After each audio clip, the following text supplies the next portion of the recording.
I never imagined my 45th wedding anniversary would end with my husband down on one knee, proposing to another woman. But there he was, Richard, my 70-year-old husband of nearly half a century, pulling out a velvet box in front of all our friends and family, his eyes fixed not on me, but on Eleanor Caldwell, his college sweetheart who'd mysteriously reappeared in our lives 6 months earlier. The room fell silent, champagne glasses frozen mid-air, as he spoke those words I'd heard once before, a lifetime ago. "I've never stopped loving you. Will you marry me?" Before we jump back in, tell us where you're tuning in from, and if this story touches you, make sure you're subscribed, because tomorrow I've saved something extra special for you. In that moment, I should have felt my heart shatter. Instead, I felt something unexpected, relief. Because I had 3 truths tucked away that would change everything. Truths I'd been holding on to for months, waiting for the right moment. As it turns out, watching your husband propose to another woman at your own anniversary party is exactly the right moment.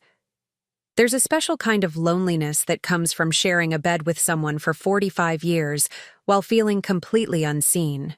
I'd become an ornament in Richard's life, the silent, supportive wife who managed our colonial-style home in Oak Ridge, Connecticut, who entertained his colleagues impeccably, who never complained. At 67, I'd spent so long being Richard's wife that most days I struggled to remember who Elizabeth Harrington had been before. I still remember the day we met. I was 22, fresh out of college with a teaching degree and dreams of opening my own preschool someday. Richard was 25, ambitious and charming, already climbing the corporate ladder at Connecticut National Bank. He swept me off my feet with his confidence, his clear vision of our future. I was dazzled by how certain he seemed about everything, including me. "You won't need to worry about opening that preschool, Beth," he'd said, taking my hand across the table during one of our early dates. "When we're married, you'll have the most beautiful home to manage, and eventually, children of our own to teach." It sounded romantic then, being chosen, being taken care of.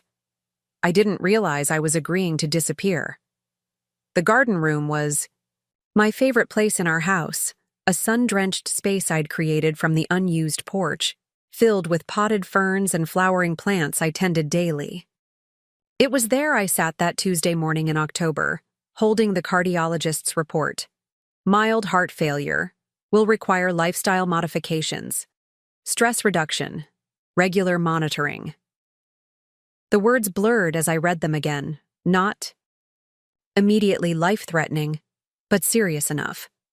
A warning shot across the bow. I placed the folder on the coffee table, right next to the remote control Richard used every evening, beside the crossword puzzle he completed each morning. I didn't hide it. I didn't announce it either. I simply waited to see if anyone would notice that something was wrong. 3 days passed. The folder sat untouched, while life continued as usual. Richard asked where his blue tie was, complained about the neighbor's dog, and reminded me about hosting the Thompsons for dinner on Friday. Our son Brian called twice to ask if I could watch Tyler and Amy this weekend because Melissa had a conference. Our daughter Jennifer dropped by with a bag of outgrown clothes, asking if I could take them in for Sophie. No one, not once, asked why I'd been quieter than usual, or noticed the appointment cards from Oak Ridge Memorial that had been sitting on the counter. On the 4th day, I had a follow-up appointment with the cardiologist. I'd marked it on the family calendar hanging in the kitchen, the one Richard claimed to check every morning. I'd even mentioned it casually at breakfast. "I'll be out this afternoon for a few hours." He'd nodded absently, eyes on his tablet, scanning market reports. By the time I returned home at 5:30, my phone had 17 missed calls. The first voicemail was from Jennifer, her voice sharp with irritation. "Mom, where are you? Sophie's piano recital started 15 minutes ago, and she's freaking out backstage because her grandmother promised to be in the front row. Call me back immediately." The second was from Brian. "Mom, Jennifer just called me. What's going on? You never miss the kids' events. Dad says you didn't tell anyone you had plans today. Are you okay? The third was Richard, his tone clipped and businesslike. Elizabeth, I've had 3 calls about Sophie's recital. Whatever errand you're running needs to wait. This is important. I stood in our immaculate foyer, prescription bag in one hand, phone in the other, and felt something inside me crack. I hadn't forgotten Sophie's recital. It had never been mentioned to me, not once. Yet somehow, this was my failure. I called Jennifer back first. Mom, finally! Where have you been? Her voice echoed through what sounded like a hallway. She must have stepped out of the recital. I had a doctor's appointment, I said quietly. A doctor's appointment? Today of all days? Sophie has been planning this for weeks. You know how important her music is to her. Jennifer, I said, my voice steadier than I expected. No one told me about Sophie's recital. Not you, not Sophie, not anyone. There was a pause, then a defensive shift. I definitely told you last Sunday at dinner. I specifically remember saying it was this Thursday at 5. I closed my eyes. Jennifer, I wasn't at dinner last Sunday. I was visiting Aunt Martha at the nursing home. Remember? Another pause, longer this time. Well, I must have told Dad to tell you then. And he didn't, I said simply. Just like no one has asked about the cardiology report that's been sitting on the coffee table since Tuesday. What cardiology report? Mom? What are you talking about? I found myself suddenly exhausted, the weight of years pressing down. Give Sophie my love. Tell her I'm sorry I missed her playing. I'm sure she was wonderful. Mom? I ended the call.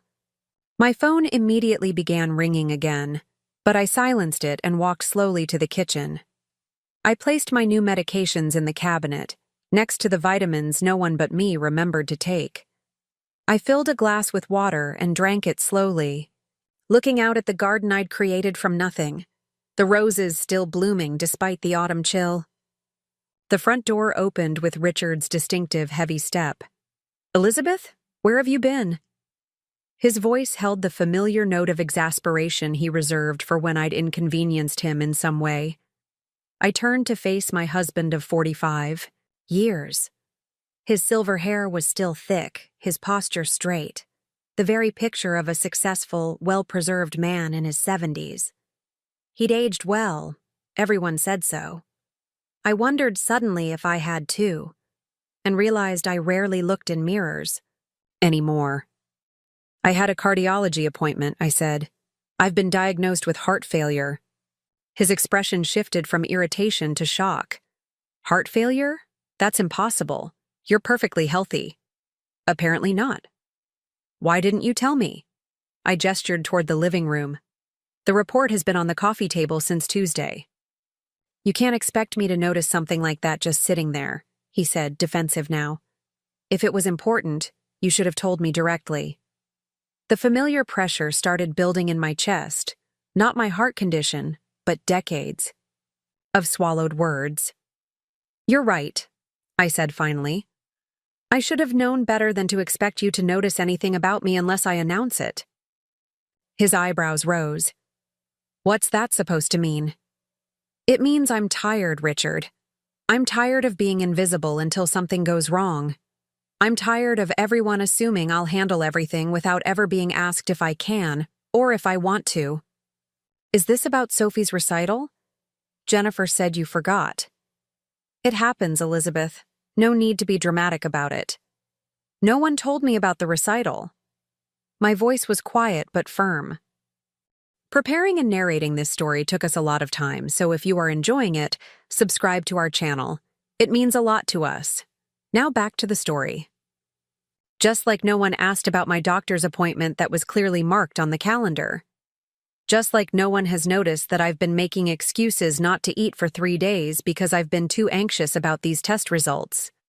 Richard loosened his tie, a gesture I'd seen thousands of times before.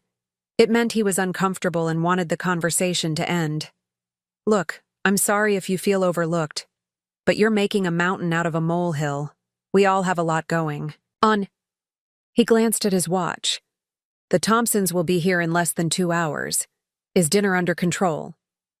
And there it was, the expectation that regardless of what was happening in my life, my primary concern should be making sure his life proceeded smoothly. I looked at this man I'd built a life with and felt a strange detachment, as if I were observing a scene in someone else's home. No, I said, the word falling from my lips before I fully formed the thought. Dinner is not under control because I won't be cooking tonight. Richard stared at me. What? Call the Thompsons and cancel, or order takeout, or cook something yourself. I'm going out. Going out? Where? With whom? I picked up my purse from the counter. I don't know yet, but I need some air and some time to think. Elizabeth, you're being ridiculous. If you're upset about something, we can discuss it later. Right now, we have guests coming. No, Richard, you have guests coming. I have a heart condition I need to process, alone. I walked past him toward the door, heart hammering so hard I wondered if I was making my condition worse. As I reached for the doorknob, Richard's voice stopped me. If you walk out that door right now, you're being incredibly selfish. I turned back to look at him, this man who'd slept beside me for decades but never really seen me. That's the problem, Richard. I've spent 45 years being the opposite of selfish, and where has it gotten me?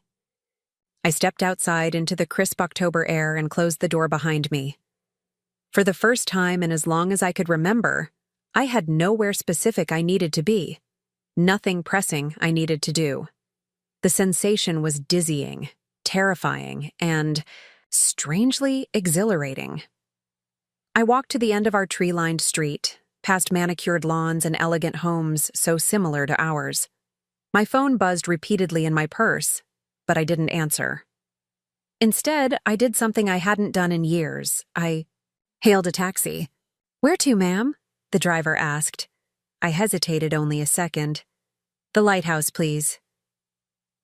The Lighthouse was the most expensive restaurant in Oak Ridge, perched on a cliff overlooking the Atlantic.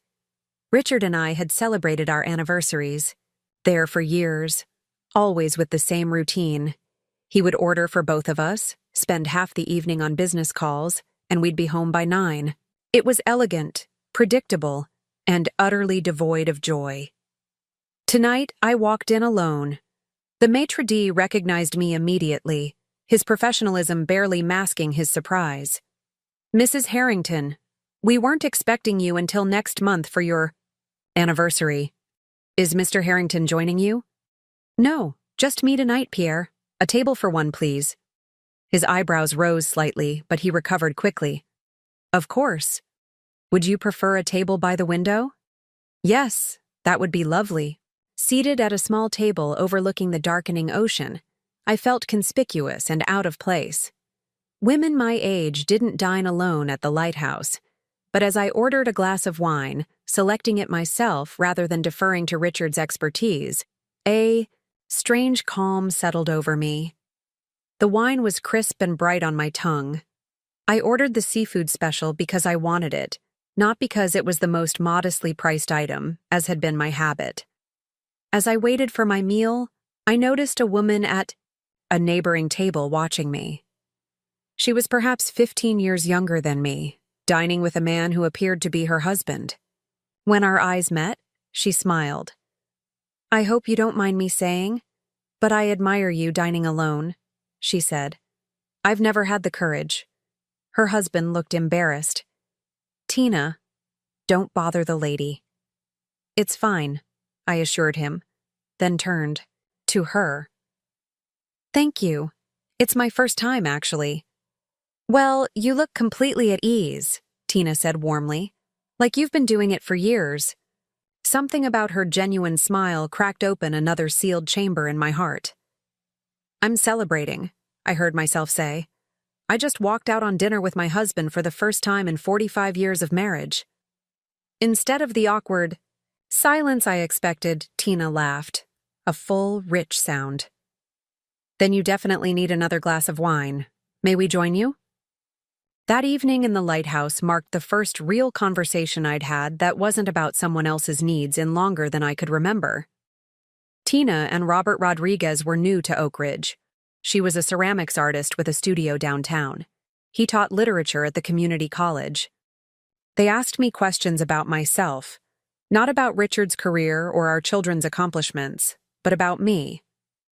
What did I enjoy? What had I wanted to be when I was younger? What would I do if I could do anything? I wanted to teach preschool, I admitted, slightly dizzy from the wine and the novelty of being heard.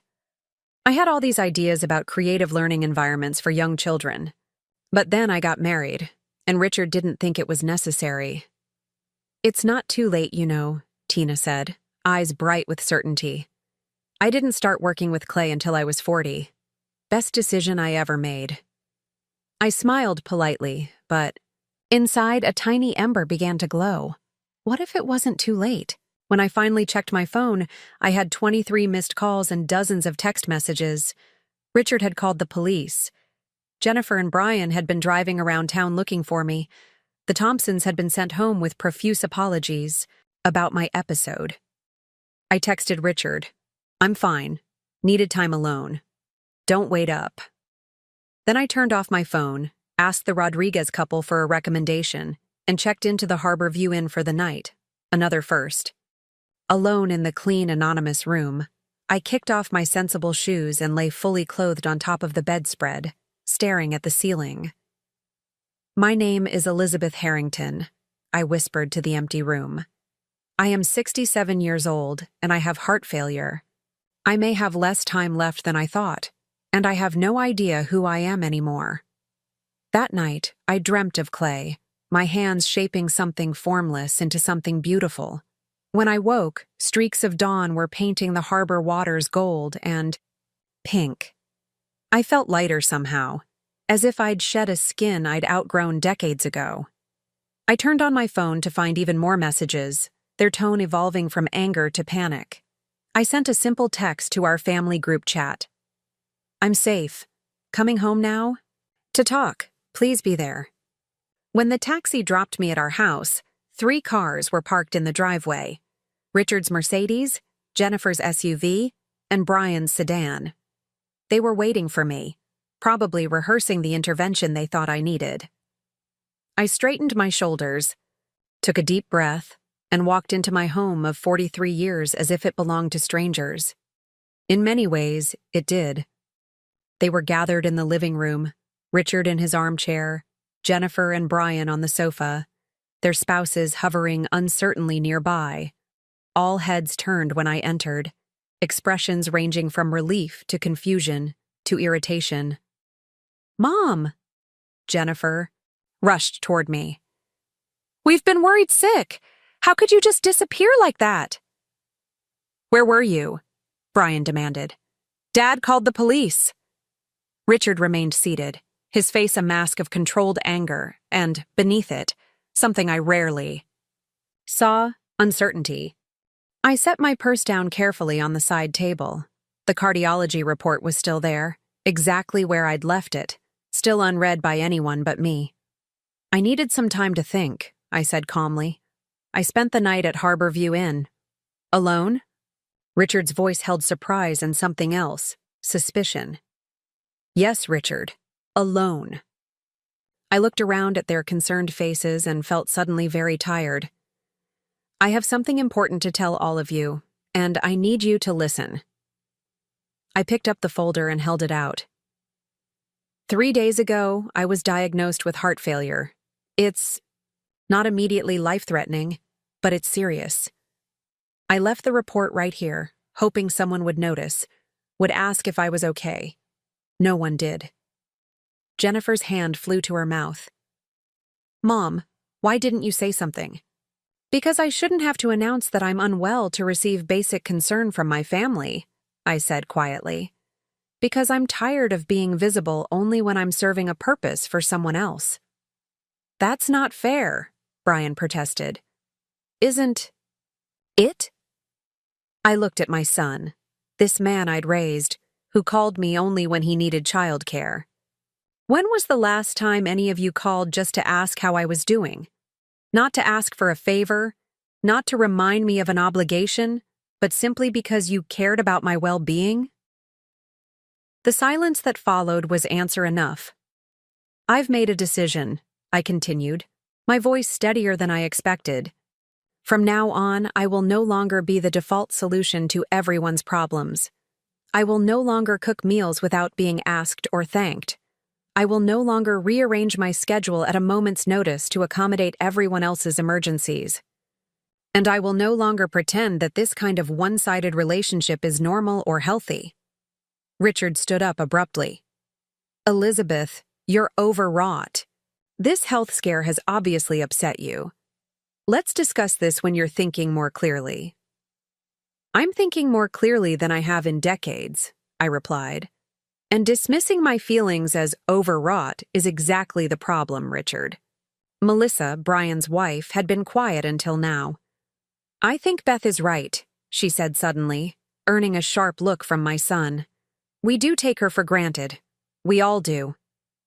Thank you, Melissa, I said, genuinely surprised by her support. But this isn't about blame. It's about change. I need to make changes for my health, and that includes how I relate to all of you. So what? You're just going to stop being our mother? Jennifer's voice cracked with hurt and confusion. No, Jennifer.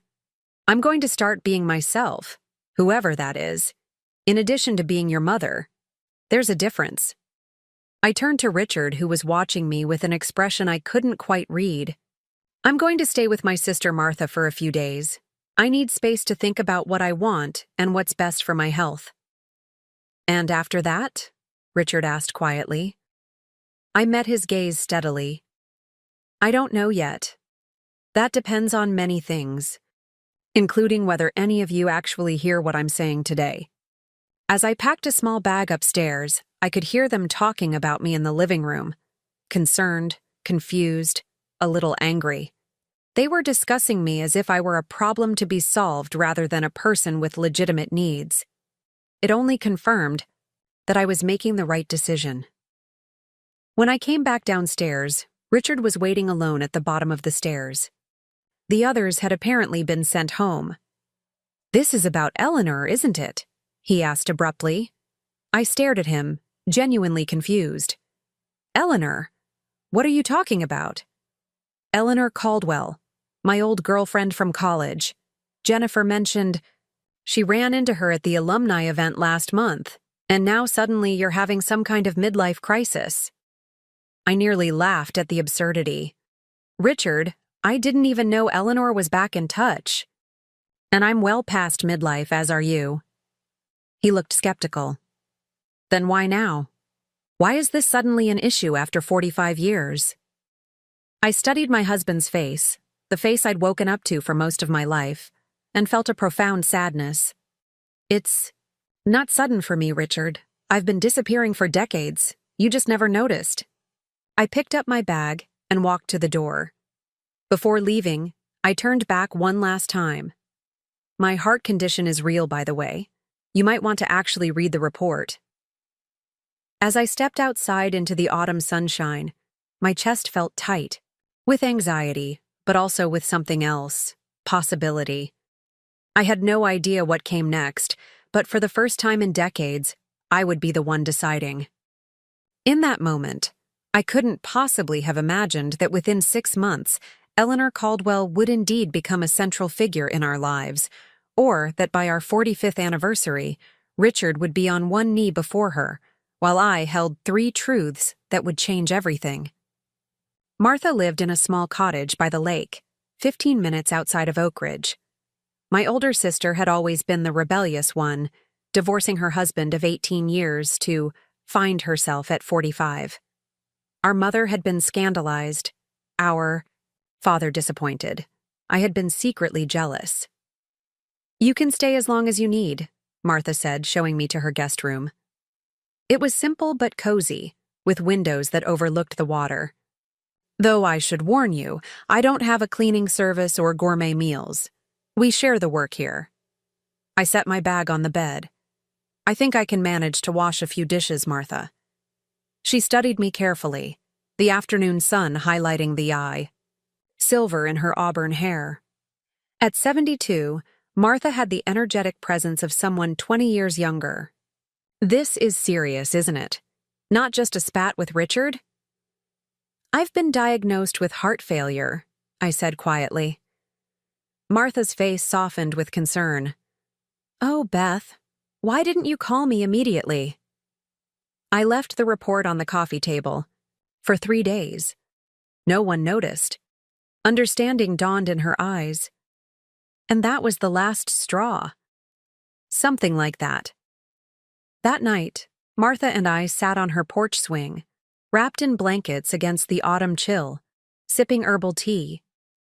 The lake was a dark mirror reflecting a canopy of stars. In the quiet darkness, words came easier. I don't know who I am without him, Martha, I admitted. Without all of them, really. I've been Richard's wife, Brian and Jennifer's mother, Tyler, Amy, Sophie, and Lucas's grandmother for so long. I'm not sure there's anything left that's just me.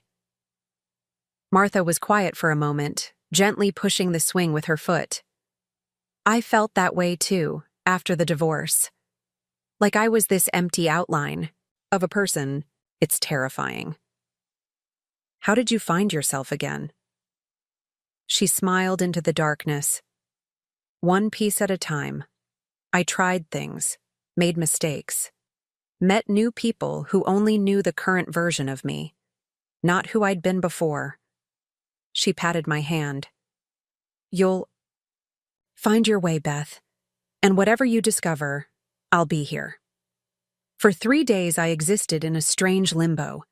I took my medication, walked along the lakeshore, helped Martha in her small vegetable garden, and tried to ignore the constant barrage of messages from Richard and the children.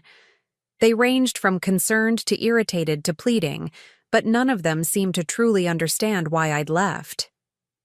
On the 4th morning, I woke early and found Martha at the kitchen table, newspaper spread out before her, coffee steaming in her favorite pottery mug. Sleep well? She asked, not looking up. Better than I have in years, I admitted, pouring myself a cup of coffee. I gestured to her mug. That's beautiful. Where did you get it? Made it myself at the community center. They have a ceramics studio there. She glanced up at me. Why? Interested? I traced the rim of my own plain white mug. Maybe. I used to love working with my hands. Before Richard, Martha finished for me. Well, they're offering a beginner's workshop this weekend. Nothing fancy, just hand-building techniques. I signed up weeks ago, but you're welcome to join me. Something fluttered in my chest, not my heart condition, but a long dormant excitement. I'd like that, if it's not too late to register. I'll call Tina this morning. She runs the studio. I nearly dropped my coffee. Tina? Tina Rodriguez? Martha looked surprised. Yes. Do you know her? She and her husband moved here about a year ago. I laughed softly. We met at the lighthouse the night I left. She's part of the reason I found the courage to stay away. Small world, Martha said with a smile. Though not surprising you'd connect with her. Tina has that effect on people. She helps them see possibilities they were blind to before. Later that morning, my phone rang with a number I didn't recognize. When I answered, Tina's warm voice filled the line. Beth, Martha told me you're staying with her, and that you might want to join our workshop this weekend? If there's still space, I said hesitantly. For you? Absolutely. After our conversation at the lighthouse, I had a feeling you might find your way to clay eventually. There's something about it that calls to people at crossroads. The workshop was held in a bright, airy studio in the community center's east wing. 8 pottery wheels lined one wall, but for beginners like me, we worked at tables with simple tools and soft clay. 10 of us gathered that Saturday morning, mostly women around my age, though there was one young man with tattoos covering his arms, and a teenage girl who kept checking her phone. "Welcome, everyone," Tina said, her energy immediately filling the room. "Today we're going to focus on the fundamentals of hand building with clay. No pressure, no expectations, just the joy of creating something with your hands." She demonstrated basic techniques: pinching, coiling, slab building, making it look effortless. When it was our turn to try, my first attempts were clumsy. The bowl I tried to shape collapsed repeatedly, the walls too thin in some places, too thick in others. "You're thinking too much," Tina said quietly, stopping beside my workspace. "Clay remembers every touch, every hesitation. Try closing your eyes. Feel it with your fingers instead of scrutinizing it with your eyes." I felt foolish, but I closed my eyes. The sensation changed immediately. Without visual judgment, I could feel the clay responding to my touch, where it needed support, where it wanted to stretch. When I opened my eyes again, I had shaped a small, imperfect, but distinctly bowl-shaped vessel. "There you go," Tina smiled. "The clay knows what it wants to be. We just have to listen." By the end of the 3-hour workshop, I had created 2 small bowls and a wobbly little vase. They were primitive, childlike really, but I felt an irrational pride looking at them. "These will need to dry, then we'll fire them in the kiln," Tina explained. "Next week you can glaze them. The transformation from raw clay to finished pottery is magical. You'll see." As we cleaned up, the teenage girl approached me hesitantly. "Your bowls turned out really nice," she said. "Mine all cracked." I smiled at her. "Thank you. I think it was beginner's luck. I'm only here because my mom thinks I need a hobby besides my phone," she confided. "But it was actually kind of cool. Are you coming back next week?" "I think I will be," I said, surprising myself with the certainty in my voice. When Martha and I returned to her cottage, I felt different somehow, calmer, more present in my body. My hands were still coated with a fine film of clay dust, a physical reminder of what I'd created.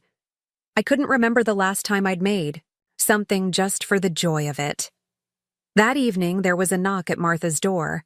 When she opened it, Richard stood on the porch, looking uncharacteristically disheveled. "I need to speak with my wife," he said without preamble. Martha glanced back at me, eyebrows raised in silent question.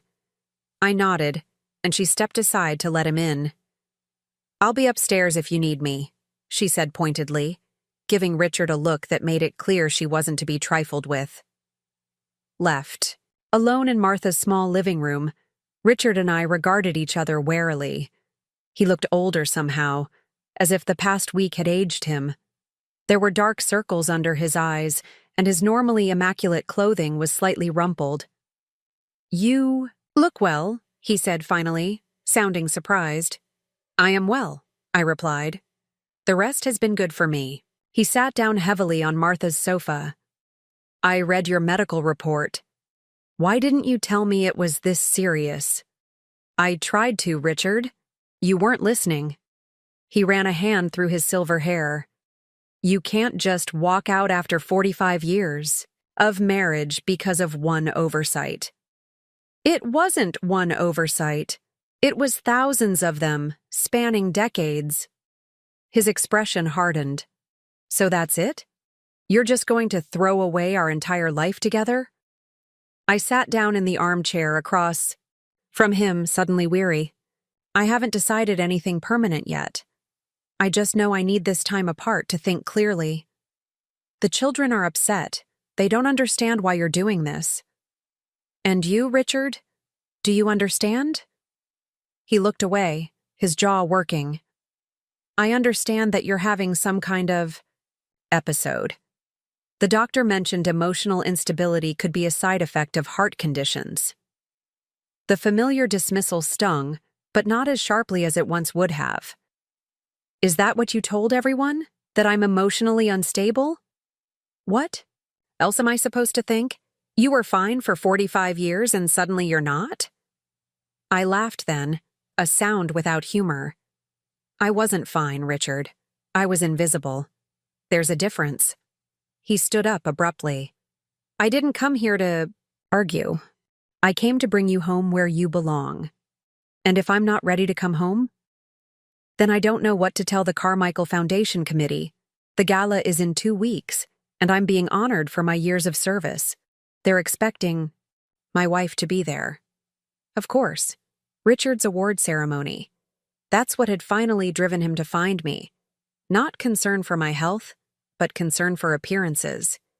I'll think about it, I said finally. Elizabeth, I said I'll think about it, Richard. That's all I can offer right now. After he left, Martha came back downstairs, carrying 2 glasses of wine. Well? She asked, handing me one. He wants me to come to his foundation gala. Appearances, you know. Martha snorted. And what do you want? I stared into my wine glass, watching the light play through the burgundy liquid. I want to finish my pottery projects. I want to see how they turn out after firing. Then that's what you should do, Martha said simply. The next morning, I woke to a text message from Tina. The studio is empty today if you'd like to practice before next weekend's workshop. I'll be there 10:03. No pressure. I found myself drawn back to the studio, to the quiet focus that working with clay demanded. Tina showed me more techniques, guided my hands when I struggled, and shared stories of her own journey with ceramics. I was an accountant for 20 years, she revealed as we worked side by side. Hated every minute of it. When Robert got tenure at the college, I finally had the security to quit and pursue what I really loved. Weren't you scared? I asked, smoothing the rim of the mug I was shaping. Terrified, she admitted with a laugh. I had built this identity as the responsible, practical one. Suddenly becoming an artist in my 40s felt like a betrayal of that self-image. But the old self was the false one, not the new one. Her words resonated deeply. Who was the real Elizabeth Harrington? The dutiful wife and mother I'd been for decades? Or this emerging person with clay-stained hands and a hunger for self-expression? Over the next 2 weeks, I fell into a routine that centered around the pottery studio. Each day, I grew more confident with the clay, and each evening I returned to Martha's cottage feeling more grounded in myself. I started with simple forms, bowls, mugs, small vases. But Tina encouraged me to experiment with more complex shapes, with textures and patterns carved into the clay. When my first pieces emerged from the kiln, transformed from dull gray to vibrant glazed ceramics, I felt a surge of accomplishment unlike anything I'd experienced in years. They weren't perfect. The glaze had run in places, creating unexpected drips, and one bowl had a slight warp, but they were undeniably mine. I had created something from nothing, guided by my own intuition and hands. First firing is always special, Tina said, watching me examine my pieces with wonder. No matter how long you work with clay, nothing compares to that feeling. The night before Richard's gala, I sat at Martha's kitchen table with my phone, staring at the unanswered text he'd sent earlier that day. Car will pick you up at 6 tomorrow. Black tie. Not a question. Not even a please. Just an assumption that I would comply as I always had. Martha leaned against the counter, watching me. You're still considering going, aren't you? 45 years is a long time, I said, quietly. I can't just erase it overnight. True, she acknowledged, but you can decide not to keep adding to the tally of days you compromise yourself. I looked up at my sister, this woman who had found the courage to remake her life when most people were settling into the familiar. When did you get so wise? She grinned. Somewhere between husband number 2 and 3. I texted Richard, back. I'll meet you there. The Oak Ridge Country Club ballroom was transformed for the Carmichael Foundation Gala. Crystal chandeliers sparkled above tables adorned with elaborate floral arrangements, while a string quartet played softly in the corner. It was exactly the kind of event Richard thrived in, where his status as a prominent community figure was on full display.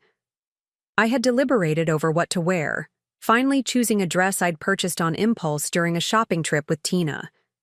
Midnight. Blue with an asymmetrical neckline, more daring than anything in my usual wardrobe. I'd paired it with silver earrings Martha had loaned me and wore my hair loose around my shoulders instead of in my customary neat chignon. When I walked into the ballroom, I felt eyes turn in my direction. Not because I looked particularly spectacular, though Tina had assured me I did, but because people were curious. Word of my abandonment of Richard had undoubtedly circulated through our social circle. I spotted Richard immediately, standing near the bar in deep conversation with the foundation's chairman. When he saw me, surprise flickered across his face, followed quickly by relief and something else. Appreciation? He excused himself and made his way toward me. "Elizabeth," he said formally, leaning in to kiss my cheek. "I wasn't sure you'd come." "I said I would think about it," I reminded him. "Yes, well." He cleared his throat, taking in my appearance. "You look different." "Thank you," I said, though it hadn't exactly been a compliment. Richard guided me through the room, his hand at the small of my back in a gesture that once felt protective, but now seemed vaguely possessive. We stopped at various clusters of people, bank executives, foundation board members, old friends, all of whom greeted me with two bright smiles and careful questions about how I was doing. "Beth has been pursuing her artistic interests," Richards explained smoothly when someone asked where I'd been lately, as if my absence had been a planned sabbatical rather than a rupture in our marriage. I smiled and nodded, playing the role of supportive wife that everyone expected. But inside, I felt increasingly disconnected from this world of polite pretense and social performance. These people didn't know me. They knew the version of Elizabeth Harrington that Richard had constructed over 45 years of marriage. Halfway through the evening, as I stood alone while Richard networked, Jennifer appeared at my side. She looked stunning in a sleek black dress, her dark hair, so like Richard's in his youth, swept up elegantly. "Mom," she said, her voice carefully neutral, "I didn't know you'd be here." "Your father is receiving an award," I replied. "It seemed appropriate to attend." She studied me for a moment. "You look different, younger somehow." "New dress," I said with a small smile. "No, it's more than that." She tilted her head. "You seem, I don't know, more present?" The observation surprised me. "Thank you, I think." "Are you coming home after this?" The question was direct, her eyes searching mine. "I don't know yet, Jennifer." She pressed her lips together. "The kids miss you. Sophie asks about you all the time." "I miss them too," I said honestly. "But this time apart has been important for me. I'm learning things about myself." "What things?" How could I explain to my daughter, who had only ever known me as a constant, reliable presence, that I was discovering I was more than that? That beneath the roles of wife, mother, grandmother, there was a person with desires and talents of her own? "I've been taking ceramics classes," I said instead. "Making pottery." Jennifer's eyebrows rose in surprise. "Pottery? Since when are you interested in that?" "Since recently. I'm actually quite enjoying it." Before she could respond, there was a commotion near the entrance to the ballroom. Richard, who had been engaged in conversation nearby, suddenly stiffened. I followed his gaze to see what had caught his attention. A woman had entered, tall and elegant in a striking red dress that set her apart from the sea of conservative black and navy. Her silver hair was styled in a sophisticated bob that framed a face still beautiful despite the passage of time. There was something vaguely familiar about her, though I couldn't immediately place her. Is that... Jennifer's voice trailed off in surprise. Eleanor Caldwell, Richard finished, having moved to stand beside us. I had no idea she would be here tonight. And suddenly I placed her, the woman from the photographs in Richard's college yearbook, the serious girlfriend he'd dated before me. The one who'd gone on to marry a wealthy businessman and move abroad. The one he rarely mentioned, but whose name was always spoken with a certain weight. She's on the foundation board now, Jennifer explained, glancing between Richard and me, with a hint of discomfort. Dad, didn't you know? I mentioned running into her at the alumni event last month. Richard straightened his bow tie, a nervous gesture I recognized from countless social events over the years. I must have forgotten. If you'll excuse me, I should say hello. It would be rude not to acknowledge a board member. As he walked toward Eleanor, I watched his transformation, shoulders squaring, stride becoming more purposeful, a certain youthful energy animating his movements. He looked like a man 20 years younger, approaching the woman who had once been the focus of his affections. Mom? Jennifer's concerned voice pulled me back. Are you okay? I'm fine, I assured. Her surprise to discover it was true, watching my husband of 45 years greet his college girlfriend with unmistakable eagerness. I expected to feel jealousy, insecurity, perhaps even anger. Instead, I felt oddly detached, as if observing actors in a play I was no longer part of. Why don't you ever do these outings with Sophie and Lucas anymore? Jennifer asked abruptly, changing the subject. Sophie said you used to take them for ice cream every Wednesday, but you haven't in months. I turned to face my daughter fully. Jennifer, I've been staying at Martha's for the past 2 weeks. Obviously, I couldn't continue our Wednesday outings. No, I mean before that. Sophie said you've been canceling since summer. I stared at her in confusion. Jennifer, I never canceled. Richard told me you and Kevin wanted to enroll the children in additional after-school activities on Wednesdays. He said you specifically asked that I stop picking them up. Jennifer's face reflected genuine shock. What? I never said that. Kevin and I were grateful for those afternoons. It gave us time to catch up on work. A cold feeling settled in my stomach. Richard told me it came directly from you. Mom, I would never. She broke off, looking past me to where Richard was still engaged in animated conversation with Eleanor. Why would Dad say that? The answer seemed suddenly painfully obvious. Richard had been gradually isolating me, reducing my connections with the people I loved, increasing my dependence on him. But why? What purpose did it serve to separate me from my grandchildren? I don't know, I said quietly. But I intend to find out. The chairman was calling for attention, announcing that the award ceremony was about to begin. Richard reluctantly excused himself from Eleanor and made his way to the front of the room, stopping to collect me as he passed. Time for the presentation, he murmured, guiding me toward the stage. Remember to smile. As we took our places near the podium, I felt as if I were moving through a dream. Everything felt slightly unreal. The glittering room, the polite applause, Richard's hand gripping mine too tightly. My mind was spinning with this new revelation. What else had he lied about over the years? How many other connections had he severed without my knowledge? Richard accepted his award with his usual polished charm, thanking the foundation, his colleagues, and finally, my devoted wife of 45 years, without whom none of this would have been possible. The crowd applauded, and I smiled mechanically, playing my part. As the formal proceedings concluded and people began to circulate again, I found myself face to face with Eleanor Caldwell.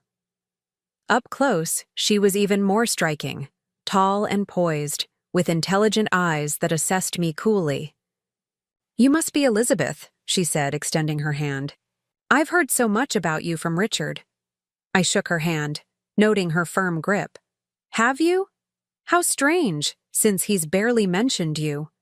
She laughed, a rich, confident sound. Oh, I'm not surprised. Our history is complicated. But it's all ancient history now. I understand congratulations are in order. 45 years of marriage is quite an achievement. Thank you, I said automatically. Though recently I've been wondering if longevity alone is something to celebrate. Interest sparked in her eyes. How refreshing to hear someone say that. Most people in our circle treat marriage like an endurance sport. The longer you last, the more points you score, regardless of whether you're actually happy. Despite myself, I found I liked her directness. And what about you? I heard you. Married and moved abroad. Divorced now, she said matter-of-factly. 23 years was quite enough of that particular mistake. I've been back in the States for about a year, reconnecting with old friends, serving on a few boards, keeping busy. Like the Carmichael Foundation. Exactly. She gestured with her champagne glass. Though I must admit, seeing Richard again has been an unexpected pleasure.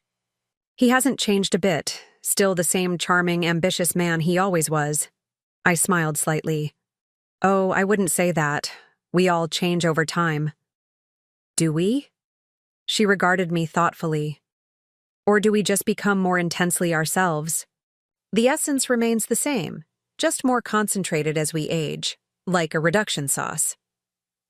The culinary metaphor surprised a genuine laugh out of me. Perhaps you're right. In which case, it's important to be sure you like the essential flavor to begin with. Eleanor's eyes widened slightly, then crinkled with amusement. Elizabeth Harrington, you are not at all what I expected. No? I raised an eyebrow. What? Did you expect? From the way Richard described you? Someone more conventional, traditional. Ah, I nodded. That would have been the old Elizabeth. You're meeting the new version. Well, I like this version, she said decisively. We should have lunch sometime. The suggestion was so unexpected that I found myself agreeing before I had fully processed it. Eleanor handed me her card from a sleek silver case. Call me, she said with a smile. I have a feeling we have more in common than one might think. As she walked away, Richard appeared at my side, his expression a mixture of curiosity and concern. What did Eleanor want? He asked too casually. To invite me to lunch, apparently. His eyebrows rose in surprise.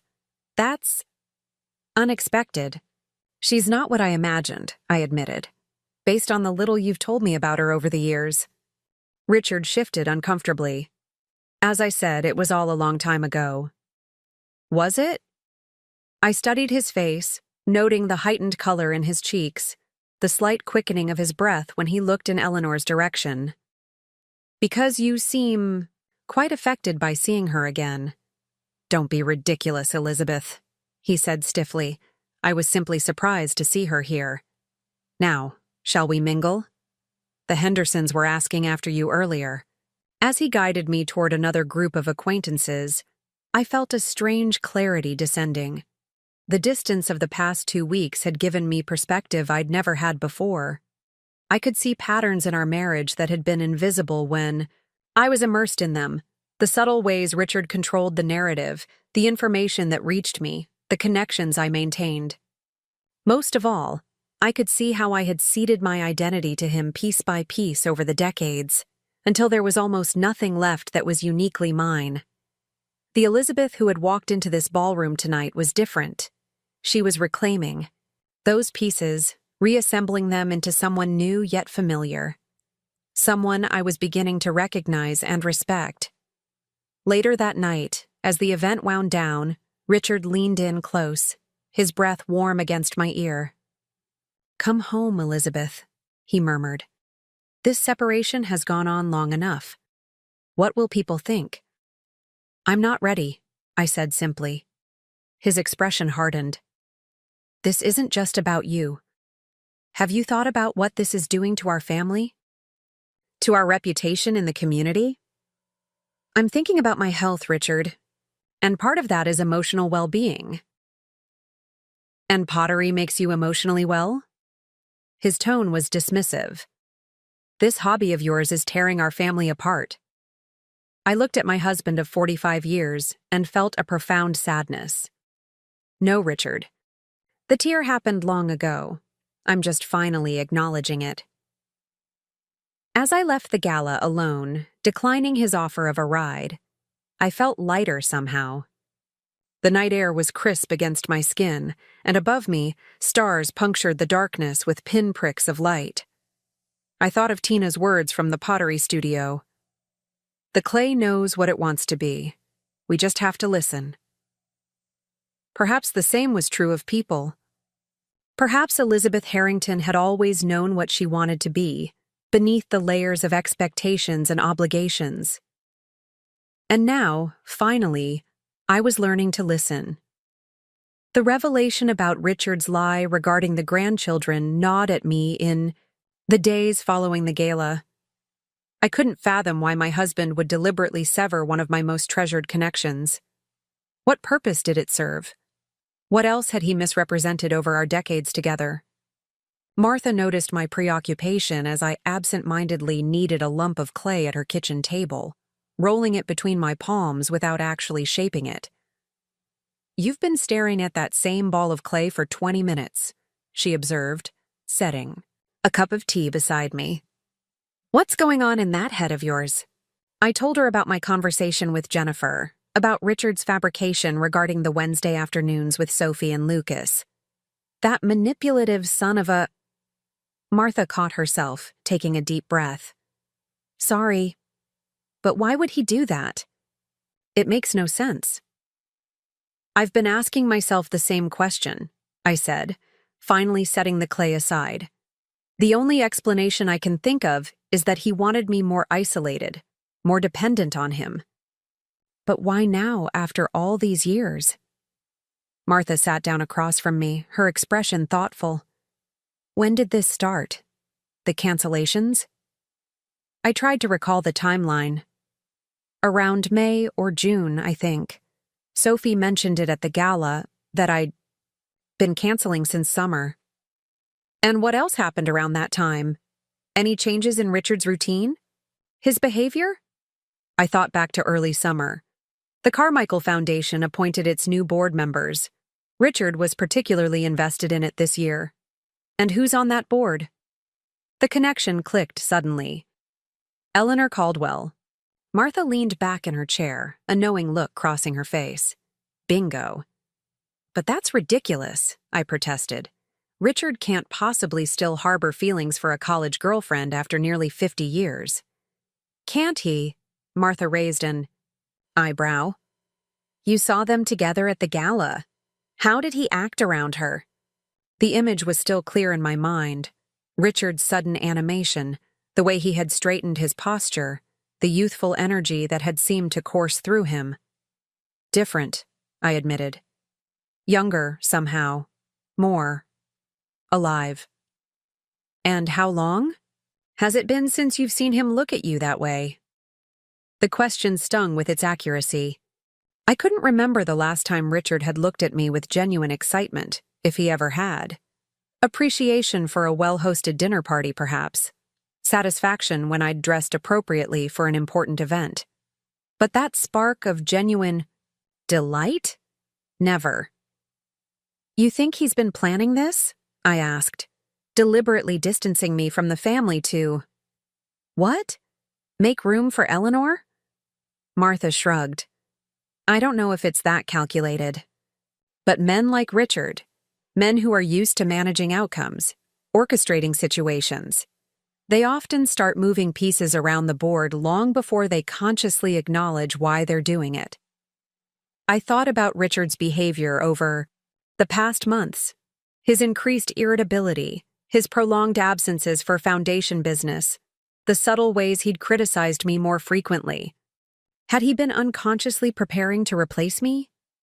The thought should have been devastating, but instead, I felt an odd detachment, like I was analyzing a chess match between strangers. "I need to speak with Jennifer again," I said, reaching for my phone. Find out if there were other lies. My daughter agreed to meet me for coffee the next morning at Morning Brew, a small cafe halfway between her home and Martha's cottage. When I arrived, she was already seated at a corner table, looking uncharacteristically nervous. "Mom," she said as I sat down, "before you say anything, I want you to know I spoke with Dad after the gala, and he claims there was a misunderstanding about the Wednesday afternoons. He says he thought I wanted to change the arrangement because of some comment I made about Sophie's schedule being too busy." I studied my daughter's face, so like mine in structure, but with Richard's dark eyes and determined chin. "And do you believe that?" Jennifer fidgeted with her coffee cup. I don't know. It doesn't sound like something I would say. Sophie treasures those afternoons with you. Were there other things, Jennifer? Other times Richard conveyed messages supposedly from you or your brother that didn't sound right. She hesitated, and I could see her mentally sorting through interactions. "There was one thing," she finally said. "Last Christmas, Dad told us you wanted to scale back the holiday celebrations, that at your age, the big family gathering was becoming too stressful. We were hurt, but we respected your wishes. That's why we did the smaller dinners separately." My chest tightened.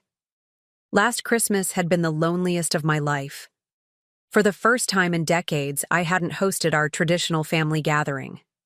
Instead, Richard and I had dined with Brian's family on Christmas Eve and Jennifer's on Christmas Day, brief, stilted affairs that had left me feeling hollow. Richard had presented it as the children's preference, claiming they wanted more intimate celebrations. "I never said that," I told Jennifer, my voice steady despite the pain lancing through me.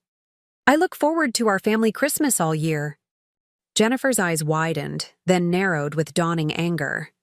"Dad said you were feeling your age, that the preparations exhausted you, that you'd confided you couldn't keep up with it anymore. I've never said anything remotely like that. But why would he—" Jennifer broke off, a troubled expression crossing her face. "Mom, what's going on between you and Dad? Really?" I took a deep breath. "I honestly don't know, Jennifer. But I'm discovering that many things I thought were true about our marriage weren't, including how much your father valued it." "Because of Eleanor Caldwell?" she asked directly, surprising me. "You've noticed something?" Jennifer looked uncomfortable. "It's probably nothing. Just when I ran into her at the alumni event, she mentioned she and Dad had been meeting for coffee, reminiscing about old times. She said it so casually, like it was common knowledge. But when I mentioned it to Dad later, he acted like it had only happened once, by accident. Another piece of the puzzle clicked into place. While I'd been home maintaining our life, Richard had been quietly rebuilding his connection with Eleanor. Not just through foundation meetings, but private coffee dates he'd deliberately concealed from me. "I see," I said softly. "Mom, are you and Dad getting divorced?" Jennifer's question was blunt, her expression braced for the answer. "I don't know," I answered honestly. "Right now, I'm focusing on my health, physical and emotional. I'm trying to understand who I am outside of my roles as wife, mother, grandmother. The rest? I can't predict." A tear slipped down Jennifer's cheek. "I've been so wrapped up in my own life, my own problems. I never stopped to think about whether you were happy." "That's not your responsibility, sweetheart." "But it should have been my concern," she insisted. "You've always been there. For all of us. Always asking how we're doing, what we need. And none of us ever asked you the same questions." I reached across the table and squeezed her hand. "It's not too late to start now." After my conversation with Jennifer, I felt a new resolve crystallizing within me. Whether Richard had been consciously planning to replace me with Eleanor, or merely responding to a rekindled attraction, the result was the same. He had been systematically undermining my connections to our family, isolating me in preparation for— what? Divorce? Abandonment? or just a gradual fading away of my presence in his life? I spent the next week immersed in pottery, channeling my emotional turmoil into the clay. Tina noticed the shift in my work, the forms becoming more complex, the textures more intricate and deliberate. "There's anger in these pieces," she observed one afternoon, running her fingers along the sharply carved pattern on a vase I'd just completed. "But also strength." "Is that bad?" I asked. She smiled. "It's honest. Clay doesn't lie. It reflects what's in your hands, what's in your heart. And right now, your heart has a lot to say." That evening, Robert joined Tina in inviting Martha and me to dinner at their home, a converted carriage house filled with books, art, and an eclectic mix of furnishings that somehow worked harmoniously together. The walls were adorned with Tina's ceramics and works from other artists she admired. It felt like a space where creativity was not just displayed, but actively lived. Over a meal of paella that Robert had prepared, while Tina readily admitted her culinary skills were limited to toast and coffee, the conversation flowed easily. They shared stories of their lives before Oak Ridge, their careers in accounting and academia, their decision to change course in midlife, the resistance they'd faced from family and friends. "My mother was horrified," Tina laughed, refilling our wine glasses. "She kept saying, 'Accountants don't become potters. What will people think?'" "And what did people think?" I asked. Some thought I was having a midlife crisis. Others thought I was brave. But the important thing was, I stopped caring so much about their opinions. For the first time, I was doing something that made me feel fully alive. Fully alive. The phrase echoed in my mind. When was the last time I had felt that way? Perhaps in college before I'd met Richard, when the world had seemed full of possibilities. Before I'd narrowed my existence to fit within the confines of what was expected of a banker's wife.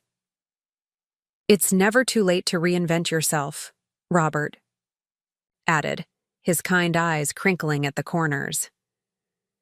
"I've had students in their 80s start new degrees, take up painting, learn languages they've always wanted to speak. The only real barrier is believing you've run out of time. Or believing you don't deserve it," Martha added quietly. The conversation stayed with me for days afterward. Was that my problem? Had I convinced myself I didn't deserve a life of my own making? Had I believed Richard's subtle messaging that my value lay primarily in my service to him and our family? The following Wednesday, I drove to Jennifer's house and picked up Sophie and Lucas after school. Their faces lit up when they saw me waiting. In the car, a reaction that warmed my heart in ways I hadn't expected. "Nana!" Sophie exclaimed, flinging herself into the back seat. "You came back! Are you going to take us for ice cream like before?" "If you'd like," I smiled. "But I had another idea, too. How would you feel about trying something new today?" Instead of our usual ice cream parlor, I took them to the community center's pottery studio. Tina had arranged a special session, just for us, setting up a table with child-sized tools and soft clay ready for small hands. "Are we going to make real pottery?" Lucas asked, his 8-year-old eyes wide with fascination. "Real pottery," I confirmed. "And then next week, we can glaze the pieces you make today. They'll be fired in a kiln, that's like a super hot oven, and turned into something you can keep forever." Sophie approached the clay cautiously, poking it with one finger. "It feels weird. Cold, but kind of alive?" "That's exactly right," I told her. Clay has a memory. It remembers every touch, every movement. It's like it has a personality of its own. For the next 2 hours we worked together, rolling, pinching, smoothing, creating. Lucas made a lopsided bowl that he declared would be perfect for his collection of interesting rocks. Sophie crafted a series of tiny animals, each one more detailed than the last. I helped them when needed, but mostly I watched in wonder as they explored this new medium with the uninhibited creativity of childhood. When Jennifer arrived to pick them up, she found us laughing, clay-splattered, and surrounded by an array of small sculptures. "Mom, this is amazing," she said, taking in the scene. "They look like they're having the time of their lives." "Can we come back next week, Mom? Please?" Sophie pleaded. "Nana says we get to paint these with special colors that turn shiny in the fire oven." "The kiln," Lucas corrected importantly. Jennifer's eyes met mine over their heads. "Of course. You can, if Nana's willing to bring you." "Every Wednesday," I promised. "It's our special day." As they gathered their belongings, Jennifer pulled me aside. "This is so much better than ice cream, Mom. Look how engaged they are. How did you know they'd love this?" I smiled. I didn't. I just thought they might enjoy something I've come to love. Sometimes the best gifts we can give each other are new experiences, new ways of seeing the world. She hugged me then, a genuine embrace unlike the perfunctory ones we'd exchanged in recent years. "I've missed you, Mom, the real you. I think maybe you've been missing yourself too." After they left, I stayed in the studio, cleaning up and reflecting on the afternoon. There was a bitter irony in Richard's deception. By separating me from my grandchildren, he had inadvertently created the space for me to discover something vital about myself. And now, in reconnecting with them, I was sharing not just my time, but something authentic, something that came from the person I was becoming rather than the role I had been playing. The days passed with a new rhythm. Mornings in the pottery studio, afternoons with Martha, or occasionally meeting Jennifer for coffee, Wednesdays with the grandchildren. My pieces were improving rapidly, moving beyond simple forms to more expressive sculptural works. Tina suggested I contribute something to the community center's upcoming exhibition. "You have a natural aptitude for this medium," she insisted. "Your pieces show remarkable progress for someone who just started." "They're still amateur efforts," I protested. "Art isn't about technical perfection," Tina countered. "It's about authentic expression, and your work has that in spades. People will respond to it." Reluctantly, I agreed to include 3 pieces in the exhibition: a graceful vase with carved botanical designs, a set of nesting bowls with a gradient of blue glazes that reminded me of deepening water, and a more abstract sculptural piece that had emerged from one of my angrier days, all sharp angles and textured surfaces. The night before the exhibition opening, Richard showed up at Martha's door. "I need to speak with Elizabeth," he told Martha, who regarded him with undisguised suspicion. "It's fine," I assured her. "We can talk on the porch." It was a clear, November evening, crisp but not yet bitter with winter's chill. Richard stood stiffly at the porch railing, looking out at Martha's garden, now mostly dormant except for a few hardy chrysanthemums. "You've been gone almost a month," he said without preamble. "People are beginning to talk." "I imagine they are," I replied calmly. "Brian tells me you've been spending time with the grandchildren, taking them to pottery classes." His tone was neutral, but I sensed the accusation beneath it. "Yes, on Wednesdays. The same day you told me Jennifer no longer wanted me to pick them up." He flinched slightly but didn't address the lie. "Elizabeth, this has gone on long enough. Whatever point you're trying to make has been made. It's time to come home." "Is it?" I studied his profile in the fading light. "Why?" The question seemed to catch him off guard. "What do you mean, why?" "Because it's your home. Because we've been married for 45 years. Because this separation is causing unnecessary pain to our family." "Is that the only reason you want me to come back? Appearances? Convenience? Habit?" Richard turned to face me fully, irritation flashing across his features.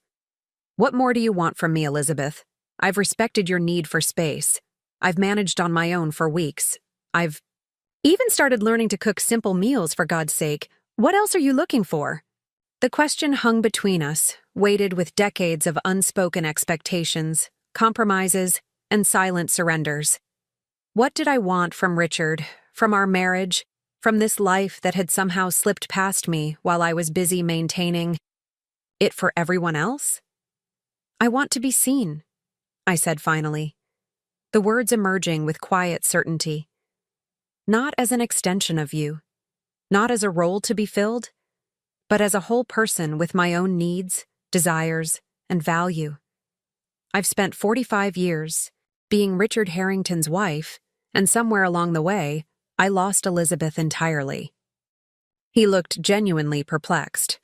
I've always valued you, Elizabeth. You've been an exceptional wife, mother, grandmother. But those are functions, Richard. Roles I've performed. When have you ever valued me for who I am, not what I do for you and the family? His silence was answer enough. I'm in a pottery exhibition tomorrow night, I said, changing direction abruptly. At the community center, 7 o'clock. Richard blinked at the non sequitur. You're exhibiting pottery? 3 pieces. They're not professional quality, but they're mine. I created them. I'd like you to see them. He hesitated, clearly, trying to gauge the significance of the invitation. Will you come home afterward? I don't know, I answered honestly. But I'd like you to see this part of me, the part that exists independent of our marriage. After a moment, he nodded stiffly. I'll be there. The community center's gallery space was transformed for the exhibition, with carefully positioned lighting illuminating each piece. My work was displayed alongside pieces from other students and local artists, including several of Tina's more advanced creations. Though mine were clearly the work of a beginner compared to many others, they had been given respectful placement and proper lighting. Martha arrived early with me, helping set up the refreshment table and arranging the printed programs that listed all the contributing artists. I felt oddly nervous, as if I were about to perform on stage rather than simply stand beside my pottery while people wandered through. You look beautiful, Martha assured me, straightening the collar of the emerald green blouse I'd chosen to wear with sleek black pants. And your work is going to impress everyone. It's not about impressing people, I said. It's about claiming this part of myself publicly, letting people see who I'm becoming. Well, whoever that is, I like her. Martha squeezed my hand encouragingly. The exhibition opened at 7, and soon the gallery was filled with community members, art enthusiasts, and the friends and families of the various artists. Tina worked the room with practiced ease, introducing people, explaining techniques, creating connections between artists and potential buyers. I stood near my display, surprised by how many people stopped to examine my pieces, ask questions about my process, and compliment the work. At 7:30, I spotted Richard entering the gallery. He was impeccably dressed as always, but there was an unfamiliar hesitancy in his manner as he scanned the room, looking for me. When our eyes met, he made his way toward me, pausing briefly to accept a glass of wine from a passing server. Elizabeth, he said formally when he reached me, this is quite an event. Thank you for coming, I replied, genuinely appreciative of the effort it must have cost his pride. His gaze moved to the display beside me, taking in my 3 pieces with careful attention. I watched his face, trying to gauge his reaction. These are... You made these? He asked finally, a note of surprise in his voice. I did. All in the past month. He stepped closer to the abstract sculptural piece, studying the complex textures and sharp angles. This one is unsettling, angry almost. It was an angry day, I acknowledged. That's what I like about clay. It captures emotion, preserves it. Richard turned to me, his expression thoughtful. I had no idea you had this in you. The comment could have been interpreted as either a compliment or a subtle criticism of this new, unexpected facet of my personality. Before I could respond, a familiar voice called my name. Beth, your work is extraordinary. Eleanor Caldwell approached, radiant in a deep purple dress that complemented her silver hair. She moved with the confident grace of a woman comfortable in her skin, drawing eyes from across the room. "Eleanor," I said, surprised. "I didn't know you were interested in ceramics." "I'm on the Arts Council," she explained, then nodded at Richard. "Richard, good to see you again." He straightened, almost imperceptibly. "Eleanor, I didn't realize you'd be here tonight." "Wouldn't miss it," she said breezily. "The Community Center's arts program is one of our foundation's major initiatives, and now I'm doubly glad I came. Beth, these pieces show remarkable talent for someone who just began." Before I could respond, Tina appeared with a small group of people, including a distinguished-looking older man with a camera around his neck. "Beth, this is Henry Winters from the Oak Ridge Gazette," she introduced. He's covering the exhibition for the weekend arts section and is particularly interested in your story. Former kindergarten teacher discovering a talent for ceramics in her 60s. "Oh, I wouldn't say talent," I demurred, feeling self-conscious. "I would," Eleanor interjected firmly. "These pieces have a raw emotional quality that's quite compelling." Henry asked if he could take photographs of me with my work, and then spent several minutes interviewing me about my journey into pottery, listening with genuine interest as I explained how it had become a form of self-discovery. Richard stood, silently at the periphery, watching this exchange with an unreadable expression. After Henry moved on to interview other artists, Eleanor turned back to us. "You know, Beth, the Arts Council is always looking for fresh perspectives. We should have coffee sometime and discuss how you might get involved." "I'd like that," I said, meaning it.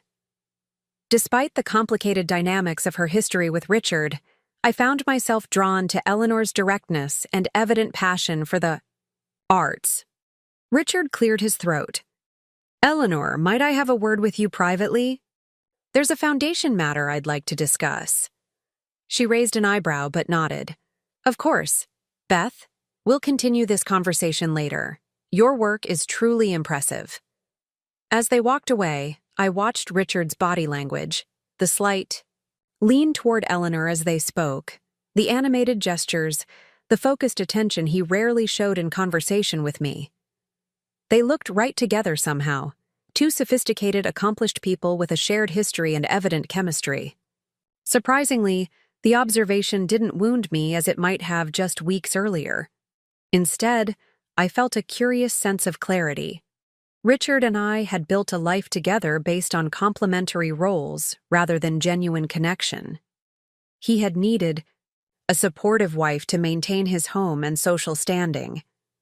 I had needed the security and purpose that came with being needed. But neither of us had truly seen or cherished the person behind the role. Perhaps Eleanor did see the real Richard. And perhaps that wasn't something I needed to fight against anymore. The exhibition continued for another hour, a steady stream of visitors examining the artwork, engaging in conversations, enjoying the sense of community that filled the space. I found myself drawn into discussions about technique, inspiration, the emotional aspects of creating with clay. For the first time in my adult life, people were speaking to me about something I had created, something that expressed my own vision rather than simply fulfilling an expected function. As the event wound down, I looked for Richard, curious about his impression of the evening. I found him and Eleanor deep in conversation in a quiet corner of the gallery, their heads bent close together, sharing what appeared to be a private joke. They looked like teenagers, wrapped in their own world, radiating an energy that made others instinctively give them space. I turned away, not wanting to intrude on whatever was happening between them. Instead, I helped Tina and the other organizers begin the cleanup process, collecting empty glasses, rearranging chairs, thanking departing guests. Richard approached just as I was about to leave with Martha. "Elizabeth," he said formally, "the exhibition was illuminating. I had no idea. You had developed such a hobby." "It's more than a hobby, Richard," I corrected gently. It's become a passion, a way of expressing things I've kept bottled up for decades. He nodded stiffly. Will you be coming home now? The question hung between us, weighted with everything unsaid. In his eyes, I could see not longing for my presence but concern for appearances, for routine, for the comfortable predictability of our shared life. Not tonight, I said finally. I need more time. Time for what, precisely? A hint of frustration crept into his voice. To play with clay? To hide at your sister's house? To punish me for whatever perceived slights you're harboring? To figure out who I am, I answered simply. And what I want the rest of my life to look like. His jaw tightened. And what about what I want? What about our anniversary next month? 45 years, Elizabeth. Are you planning to throw that away for this?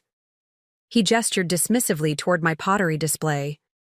No, Richard, I said, suddenly weary. I'm not throwing anything away. I'm trying to find something I lost. Something precious. And what would that be? I met his gaze steadily. Myself. For a brief moment, something flickered in his eyes, a flash of genuine emotion beneath the controlled exterior. But it was gone so quickly I couldn't identify it. Regret? Anger? Fear? Or perhaps just impatience with what he saw as my inexplicable behavior. I'll see you at the anniversary dinner, I said finally. We have reservations at the lighthouse. As always, 7 o'clock. He nodded curtly. I'll pick you up at 6:30. As he walked away, I noticed Eleanor watching us from across the room, her expression thoughtful. She caught my eye and offered a small, sympathetic smile before turning back to her conversation with a gallery patron. Martha appeared at my side, car keys in hand. Ready to go? Yes, I said, feeling the weight of the evening's emotions settling in my bones. I think I am. On the drive back to her cottage, Martha glanced at me curiously. So, what was it like seeing Richard and his ex together? Illuminating, I echoed Richard's earlier description. They have a connection he and I never had. A spark. And how do you feel about that? I gazed out the window at the passing streetlights, each one creating a brief glow in the darkness before fading away. Sad in some ways. 45 years is a long time to spend with someone who might have been happier with someone else. But also, relieved maybe? Like I'm finally seeing the truth of my marriage clearly, without illusions. And what truth is that? That it was based on roles, not love. That we gave each other what we thought we were supposed to want, not what we truly needed. Martha reached over and squeezed my hand. That's a painful realization at any age. But necessary, I said softly. Especially now, when I may have less time ahead than behind. I don't want to waste another day living someone else's version of my life. We drove the rest of the way in comfortable silence, each lost in our own thoughts. As Martha's cottage came into view, a sense of peace settled over me. I didn't know what the future held, whether my marriage would survive this transformation, whether Richard and Eleanor would act on whatever was kindling between them, whether my newfound passion for pottery would continue to fulfill me. But, for the first time in decades, I felt fully present in my own life, authoring my own story rather than playing a supporting role in someone else's. And that, I realized, was worth whatever uncertainty lay ahead. The week after the exhibition, I discovered the first of what I would come to call my 3 truths. It happened unexpectedly while sorting through some old financial documents Martha had stored in her attic. I need to understand my financial situation, I explained, when she questioned why I wanted to review papers from years ago. If I'm going to make decisions about my future, I need to know exactly where I stand. Martha had nodded, understanding. Immediately. Smart, I should have done that before my first divorce. Would have saved myself a lot of heartache and about $50,000. The banker's box she brought down from the attic was dusty, but intact, filled with documents I'd given her for safekeeping over the years, copies of our tax returns, investment statements, property deeds, and insurance policies. Among them was a folder labeled Inheritance Mother that contained details of the modest but meaningful sum I'd received after our mother passed away 15 years earlier. I remembered the inheritance clearly, $175,000, which had seemed like a fortune to me at the time. Richard had insisted we invest it rather than spend it. "This is your security," he'd said. "We'll put it somewhere safe, let it grow. It'll be there if you ever need it." I had agreed, trusting his financial expertise. The folder contained the original documentation of those investments, mutual funds, bonds, a small real estate investment trust. But what caught my eye was a transfer form dated just 6 months after the initial investments were made. It showed the entire portfolio being liquidated and transferred to a different account number that I didn't recognize. Frowning, I searched through the other papers, looking for any follow-up statements or explanations. There were none. "Martha," I called down the stairs. "Do you have any more recent financial documents? Anything from the past 14 years or so?" "No, that's everything you ever gave me," she replied, appearing at the bottom of the attic stairs. "Why? What's wrong?" I descended with the folder in hand. "I can't find any record of what happened to my inheritance after the first 6 months. There's a transfer form, but no indication of where the money went." Martha's expression darkened. "Let me see that." She examined the form with narrowed eyes. "This account number, it's not one of yours?" "Not that I recognize. All our joint accounts had distinctive numbers that started with our wedding date. This is completely different." "Could it be a firm account? Something at Richard's bank?" "Possibly," I said, but a cold feeling was spreading through my chest. "I need to find out." That afternoon, I visited Connecticut National Bank, where Richard had worked for most of his career before retiring. Though he was no longer employed there, his reputation still carried weight. The young manager who greeted me was eager to assist Mrs. Harrington in any way he could. "I'm trying to track an old account," I explained, showing him the transfer form. "This dates back 15 years, but I need to understand where these funds ended up." He frowned slightly. "This account format is unusual for our bank. Let me look into it for you." After several minutes of typing and frowning at his computer screen, he looked up with an apologetic expression. "I'm sorry, Mrs. Harrington, but this doesn't appear to be one of our accounts. The numbering system is different from what we've used, even historically." "Could it be from another financial institution?" "Possibly. The format looks like it might be from Meridian Trust, actually. They were acquired by First Bank about 10 years ago." I thanked him and headed directly to the local First Bank branch. There, after explaining my situation to a sympathetic manager, I learned the truth. The account had indeed belonged to Meridian Trust, but it wasn't in my name. It was a personal account belonging solely to Richard Harrington. My inheritance, the money my mother had specifically left to me, her daughter, had been transferred into Richard's personal account merely months after he had promised to invest it for my security. The revelation left me numb. I sat in my car, in the bank parking lot, staring at the documentation the manager had provided. The account had been closed years ago, the funds withdrawn gradually over time. My inheritance was long gone, spent by my husband on who knows what, without my knowledge or consent. It wasn't even the money itself that wounded me so deeply. It was the casual betrayal, the ease with which Richard had appropriated something. That was rightfully mine while pretending to protect it for me, and I had never questioned him, never asked for statements or updates. I had trusted him completely. First truth, my husband had stolen my inheritance. When I returned to Martha's cottage, I found Tina waiting there, excited to show me photographs. from the exhibition that had been published in the Oak Ridge Gazette. Her enthusiasm dimmed when she saw my expression. "Beth, what's wrong?" I told them both what I had discovered. Martha's reaction was predictably fiery, a stream of colorful expletives followed by offers to confront Richard immediately. Tina's response was more measured but no less supportive. "Financial infidelity is just as serious as sexual infidelity," she said quietly. "It's a profound breach of trust." "I feel like such a fool," I admitted.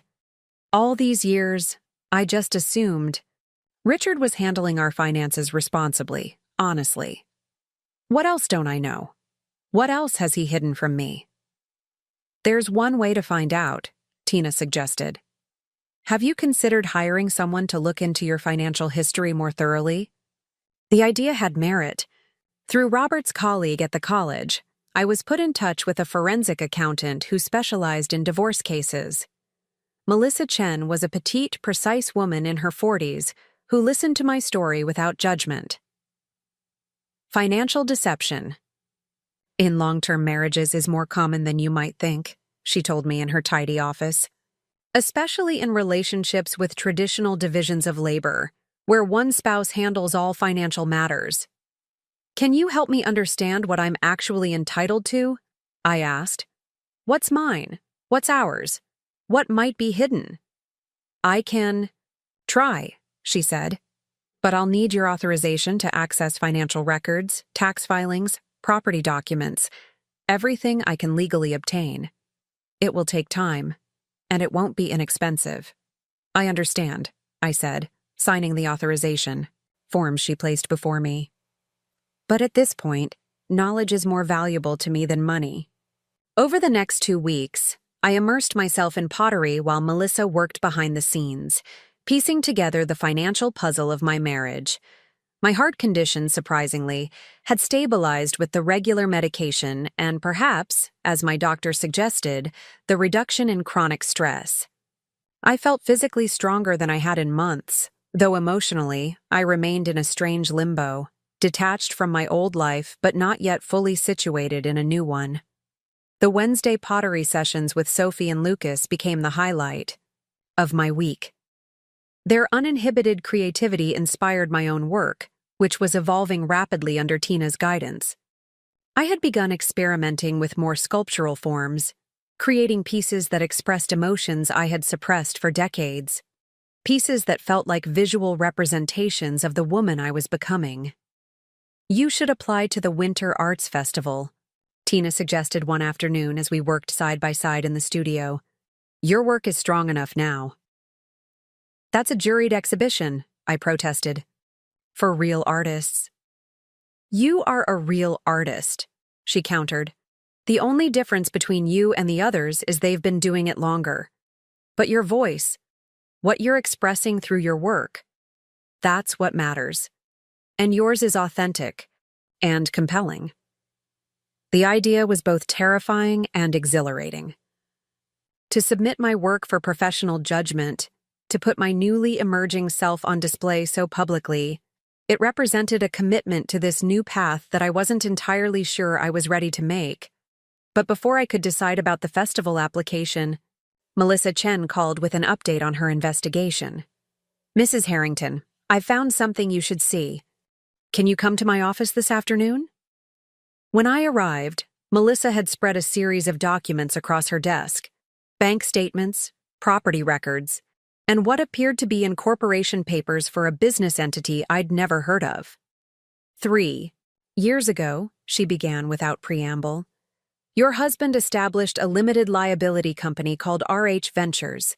The company then purchased a waterfront property on Sycamore Lane. That's in Harbor Point, I said, recognizing the exclusive neighborhood just outside Oak Ridge. But we don't own property there. According to these records, RH Ventures does, Melissa continued. It's a 3-bedroom condominium valued at approximately $2 million. The property was purchased with funds from an investment account that was technically joint, but which you appear to have never accessed directly. I stared at the documents, trying to process this information. Why would Richard buy a condominium without telling me? We have no need for another property. Melissa's expression remained professionally neutral. Mrs. Harrington, the utility bills for this property show consistent usage over the past 3 years. Someone has been living there. Who? I can't determine that from financial records alone. But there are regular payments from your husband's personal account to a local cleaning service for this address, as well as furniture deliveries, grocery deliveries, and other household expenses. The implication was clear, but I needed to see for myself. After leaving Melissa's office, I drove directly to the address listed on the property documents, a sleek modern building overlooking the harbor. The security guard in the lobby seemed accustomed to admitting visitors without much scrutiny, merely asking which unit I was visiting. 12B, I said, reading from the document in my hand. Richard Harrington's unit. Oh, Mr. Harrington, he nodded. Go right up. The elevator is to your left. My heart pounded as I rode the elevator to the 12th floor. What would I find? Who would answer if I knocked? Part of me expected, perhaps even hoped, to discover that Richard had been having an affair, that this was simply a love nest for clandestine meetings.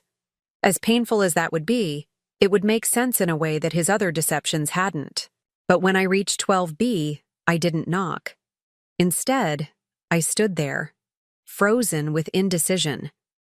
Did I want to know what was behind that door? Did I want to confront whoever might be inside?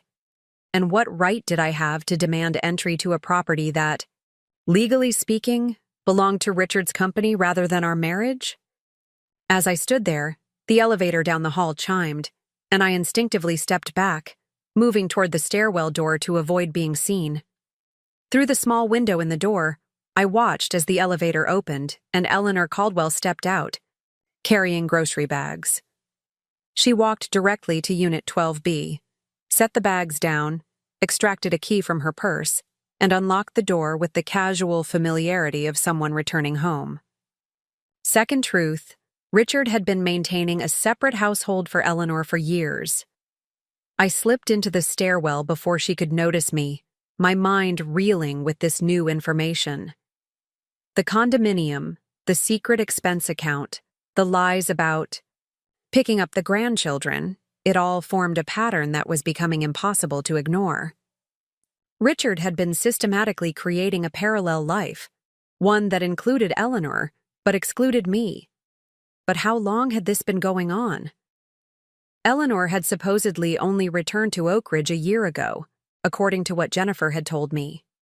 Yet, the condominium had been purchased 3 years earlier.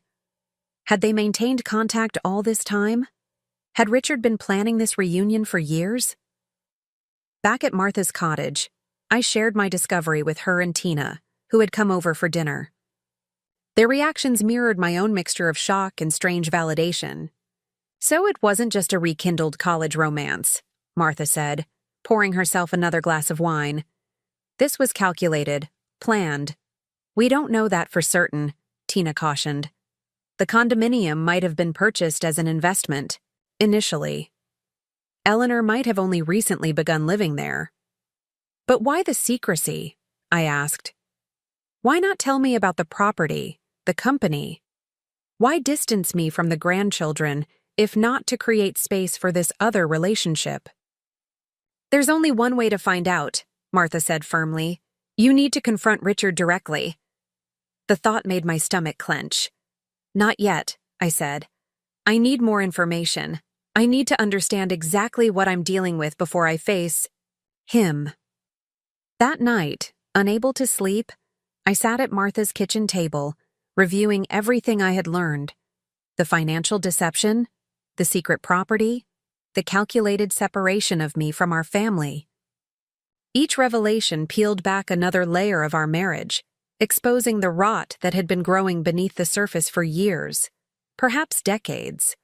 Yet alongside the pain of these discoveries, I felt a strange, growing clarity. The fog of confusion and self-doubt that had surrounded me for so long was lifting, revealing hard truths, but also a path forward, one that wasn't dependent on Richard or our marriage, but on my own strength and newly awakened sense of purpose. The next morning, I received a call from Brian, who rarely reached out directly. "Mom," he began awkwardly, "I'm calling about the anniversary dinner next week. Dad mentioned you might not be there, and I wanted to check if that's true." "I told your father I would attend," I replied. "Why would he say otherwise?" Brian hesitated. "He said things between you two have been strained, that you might prefer to skip the celebration this year. He suggested we wait until you're feeling better before planning any family gatherings." Another lie. Another attempt to separate me from our children during what should have been a significant family milestone. "Brian, I fully intend to be at the anniversary dinner," I said firmly. "In fact, I think it's important that all of us are there. You, Jennifer, your families. 45 years of marriage deserves acknowledgement, don't you think?" "Of course," he agreed quickly. "I'll let Jen know." We were both confused by Dad's suggestion. After we hung up, I called the lighthouse to confirm our reservation. The maitre d' remembered me from my solo dinner weeks earlier. "Ah, Mrs. Harrington. Yes, we have your anniversary dinner booked for next Friday at 7. Mr. Harrington specifically requested the private dining room and confirmed a party of 12. 12? I repeated, puzzled. That seems high. It should be 9. My husband and me, our 2 children and their spouses, and our 4 grandchildren. There was a pause, the sound of computer keys clicking. Mr. Harrington's most recent. Confirmation included additional guests, but I can adjust the reservation if you prefer. No, I said slowly. That won't be necessary. Thank you for confirming. Who were the additional guests? Had Richard invited friends to our anniversary dinner without mentioning it to me? Or was it possible he had invited Eleanor? The thought seemed absurd. Even Richard wouldn't be so bold as to invite his secret companion to celebrate his wedding anniversary. Yet after everything I had discovered, I couldn't dismiss the possibility entirely. The week leading up to our anniversary was filled with pottery, a commission Tina had helped me secure for a set of serving dishes for a local restaurant, my regular sessions with the grandchildren, and preliminary work on my application for the Winter Arts Festival. These activities kept my hands busy and my mind focused, preventing me from dwelling too much on the upcoming dinner and what it might reveal. The morning of our anniversary, I woke early in Martha's guest room, watching the sunrise cast golden light across the lake. 45 years ago, I had awakened as Elizabeth Pierce for the last time, filled with nervous excitement about becoming Elizabeth Harrington.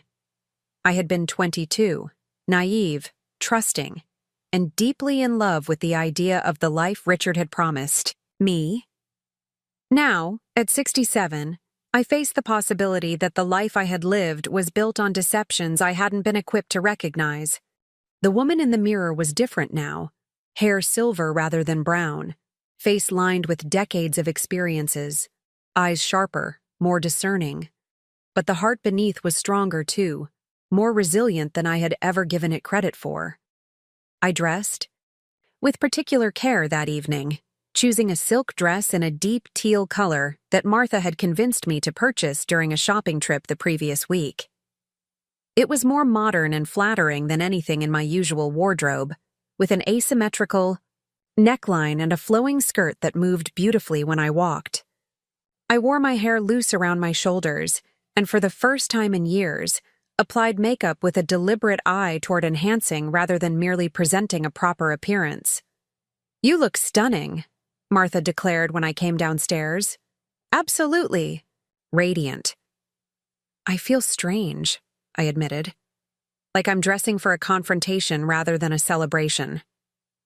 "Maybe it's both," she said wisely. "The end of one chapter, the beginning of another." Richard was punctual, arriving at Martha's at precisely 6:30 as we had agreed. His expression when I opened the door was one of genuine surprise, his eyes widening as he took in my appearance. "Elizabeth," he said after a moment, "you look different." "Thank you," I replied, uncertain whether it was meant as a compliment. Shall we go? The drive to the lighthouse was mostly silent. Richard made a few attempts at small talk, comments about the weather, a passing reference to a mutual acquaintance we had seen at the country club, a question about whether I was still playing with clay. I answered politely, but briefly. My mind focused on the evening ahead and the discoveries it might bring. When we arrived at the restaurant, the maitre d' escorted us to the private dining room, where several members of our family were already gathered. Jennifer and Kevin stood near the windows with Sophie and Lucas. Melissa, Brian's wife, was helping Tyler adjust his tie while Amy tapped away at her phone. Brian was engaged in conversation with a middle-aged woman I didn't immediately recognize. A friend of the family, perhaps, or a colleague from his law firm. "Mom!" Jennifer exclaimed, coming forward to embrace me. "You look amazing!" "Doesn't she look amazing, Dad?" Richard murmured in agreement, his attention already shifting to greeting the others. I moved through the room, accepting hugs from my grandchildren, noting with pride how handsome Tyler looked in his first proper suit, how much Amy had grown since I'd last seen her, how Sophie's eyes lit up when she spotted me. "Nana, I brought you something," she whispered, pressing a small package wrapped in tissue paper into my hands. "I made it in our pottery class." I unwrapped it carefully to find a small, perfectly formed heart, glazed in shades of blue that reminded me of the ocean. "Oh, Sophie," I breathed. "It's beautiful." "Thank you, sweetheart." "Tina helped me with the glaze," she admitted, "but I made it all by myself. It's to say I love you." I hugged her tightly, blinking back sudden tears.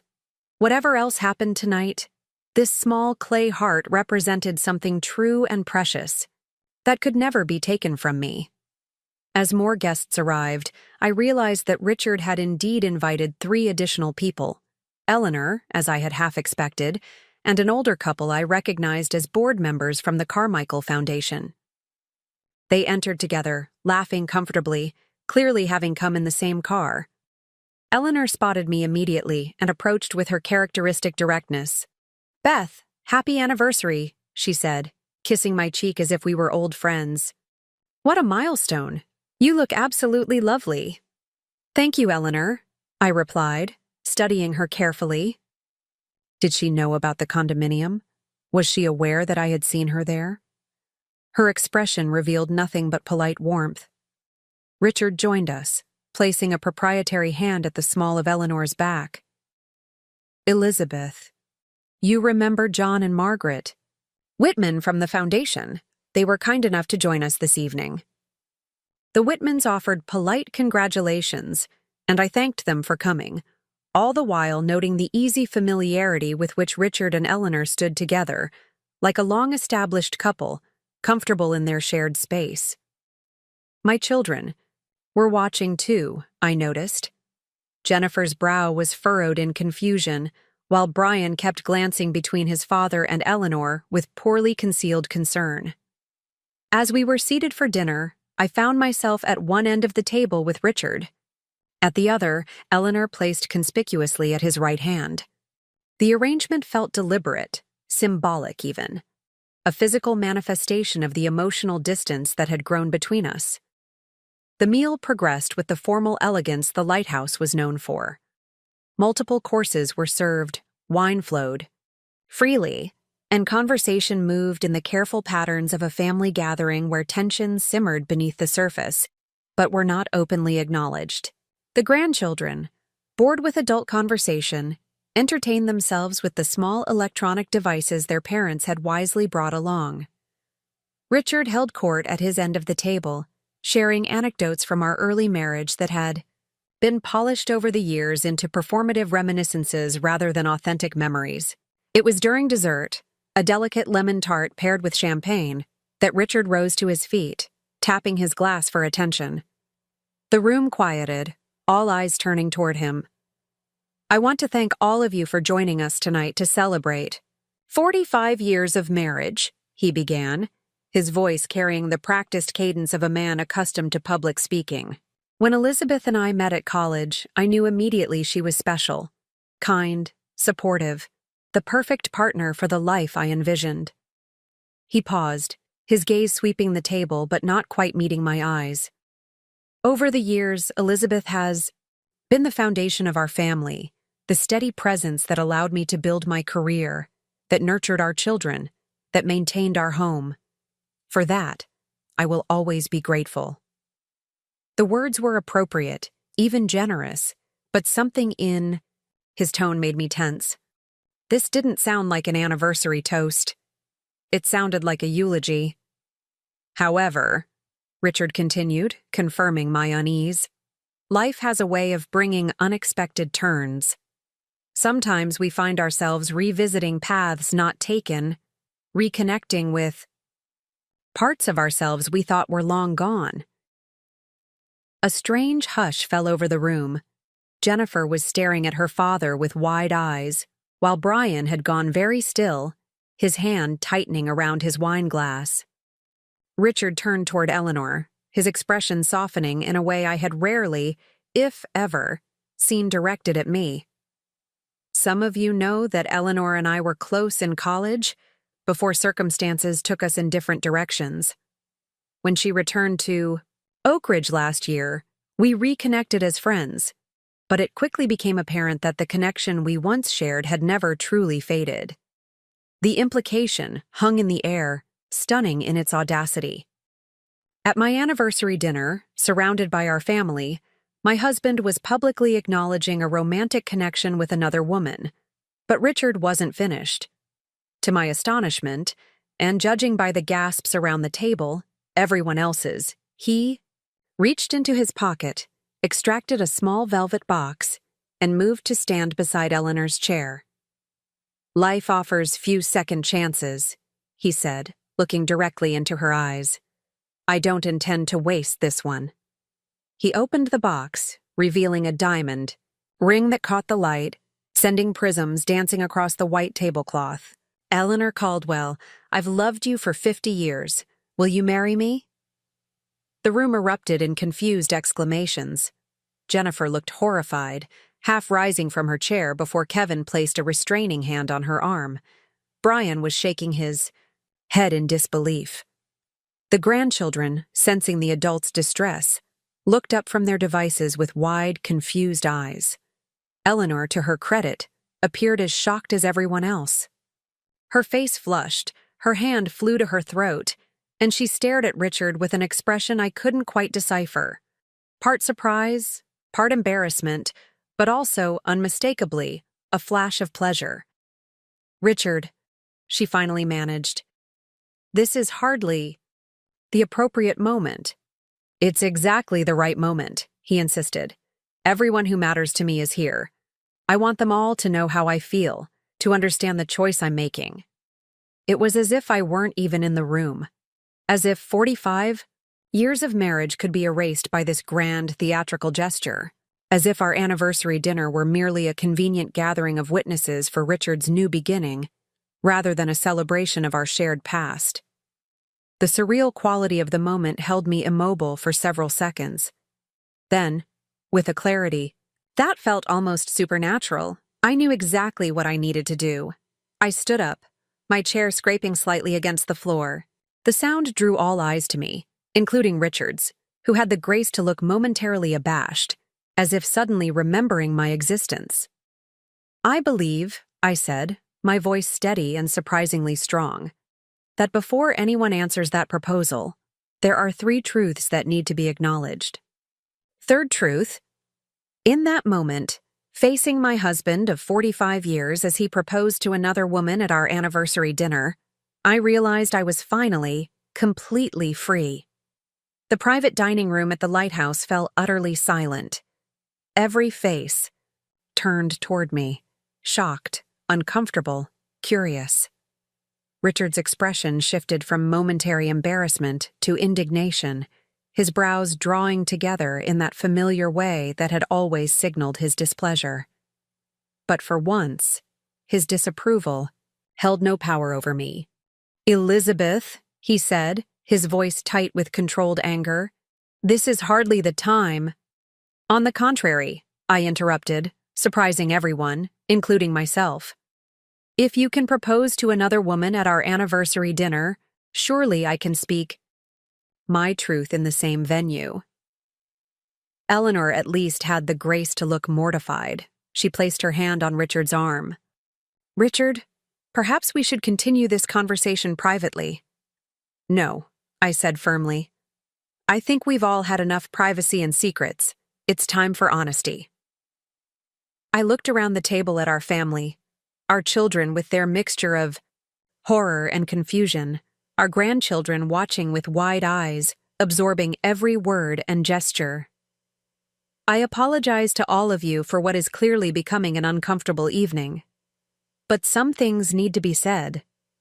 Jennifer started to rise. Mom, maybe we should take the kids and— Please stay, I requested softly. What I have to say concerns all of you. I turned back to Richard, who remained standing beside Eleanor, the velvet ring box still open in his hand. My first truth? Richard, is that you stole my inheritance 15 years ago? A collective gasp went around the table. Richard's face paled slightly. The money my mother left me, $175,000 that you claimed to invest for my security, you transferred it to your personal account 6 months after receiving it. You spent it, all of it, without my knowledge or consent. That's absurd, Richard scoffed, but there was a flicker of unease in his eyes. I invested that money as promised. If you'd ever bothered to ask about it, I have the bank records, I said calmly. The transfer forms, the account statements. I know exactly what happened to that money, and it wasn't invested for my benefit. Brian looked stricken. Dad, is this true? As a lawyer, he would understand immediately the legal and ethical implications of what I was describing. Richard's jaw tightened. He set the ring box down on the table with a sharp click. Your mother is clearly emotional and confused. Financial? Matters are complex, and she's never had a head for them. Whatever she thinks she's discovered has been misinterpreted. My second truth, I continued as if he hadn't spoken, concerns the condominium on Sycamore Lane, the one purchased by RH Ventures 3 years ago. Now Richard visibly flinched. Eleanor's eyes widened in surprise, then narrowed as she turned to look at him. 3 years ago? She repeated. Richard, you told me you bought the condo just before I moved back to Oak Ridge last year. So she hadn't known the full timeline either. Interesting. The property records are quite clear, I said. The 3-bedroom waterfront condominium was purchased by your company 3 years ago, Richard. The same company that doesn't appear anywhere in our joint financial statements, despite being funded by our marital assets. What exactly are you suggesting? Richard demanded, his composure cracking. That I've been planning some elaborate deception for years? That's preposterous. Is it? I asked quietly. Then explain why you lied to me about the Wednesday afternoons with our grandchildren. Explain why you told the children I wanted to scale back our family Christmas traditions when I never said any such thing. Explain why you've been systematically isolating me from our family while establishing a separate household. The stunned silence that followed was broken only by Sophie's small voice. Grandpa said you were too tired to take us for ice cream anymore, Nana. He said you needed to rest because you're old. I felt a surge of profound sadness for my grandchildren, caught in the crossfire of adult deceptions. I was never too tired for you, sweetheart. Never.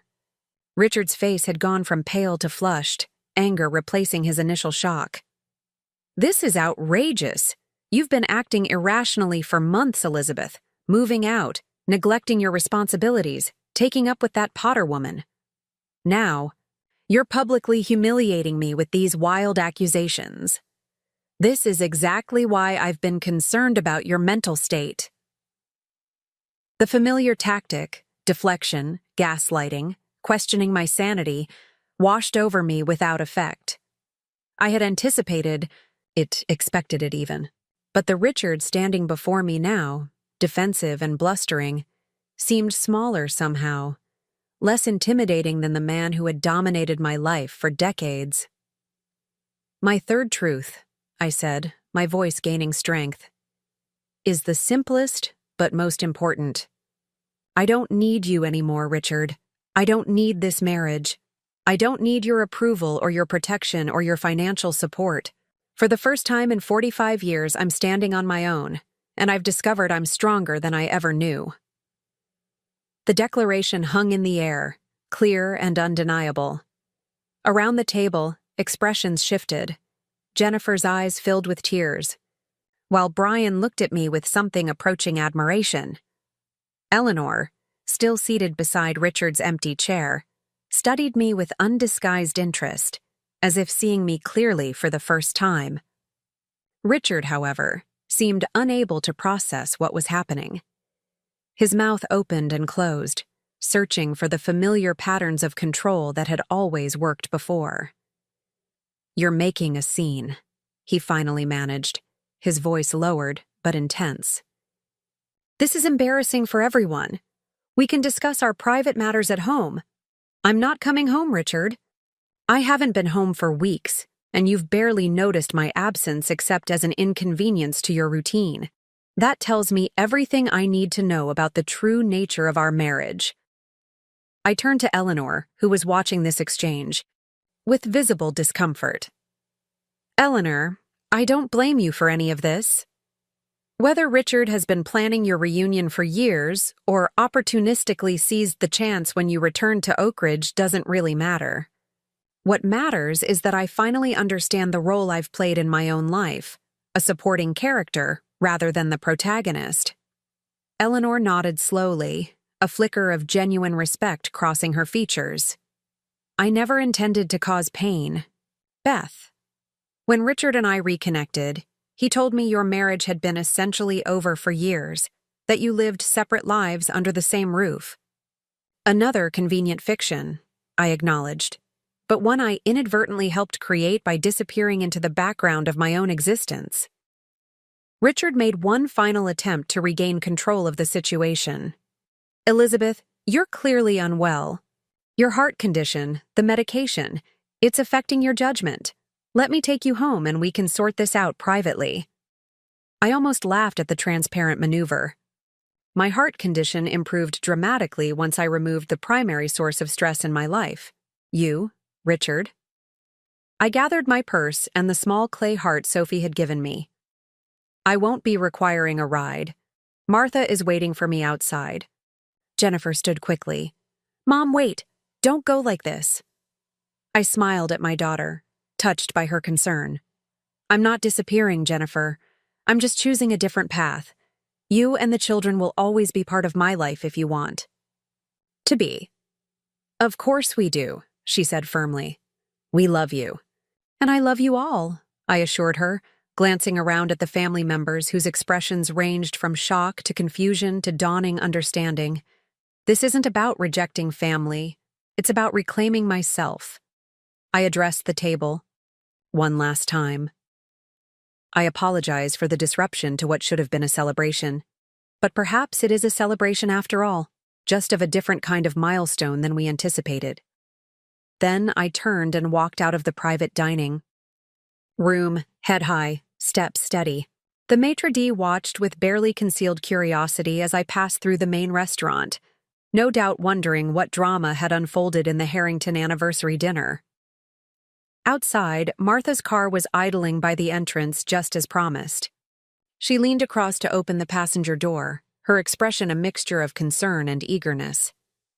"Well," she asked as I slid into the seat, "how bad was it?" "Illuminating," I replied, feeling surprisingly calm. "Richard proposed to Eleanor in front of everyone." "He did what?" Martha nearly shouted, her hands tightening on the steering wheel. "That absolute—" "And I told everyone about the inheritance, the condo, and my decision to leave the marriage," I continued. "So all in all, a memorable anniversary." Martha stared at me for a moment, then burst into laughter. "Beth. Harrington, who are you and what have you done with my predictable proper sister?" I smiled, feeling lighter than I had in years. "I set her free. As we drove away from the lighthouse, I didn't look back. For 45 years, that restaurant had been the site of anniversary dinners that marked the passage of time without acknowledging the slow erosion of my identity. Tonight, it had become the backdrop for my Declaration of Independence. Messy, uncomfortable, but ultimately liberating.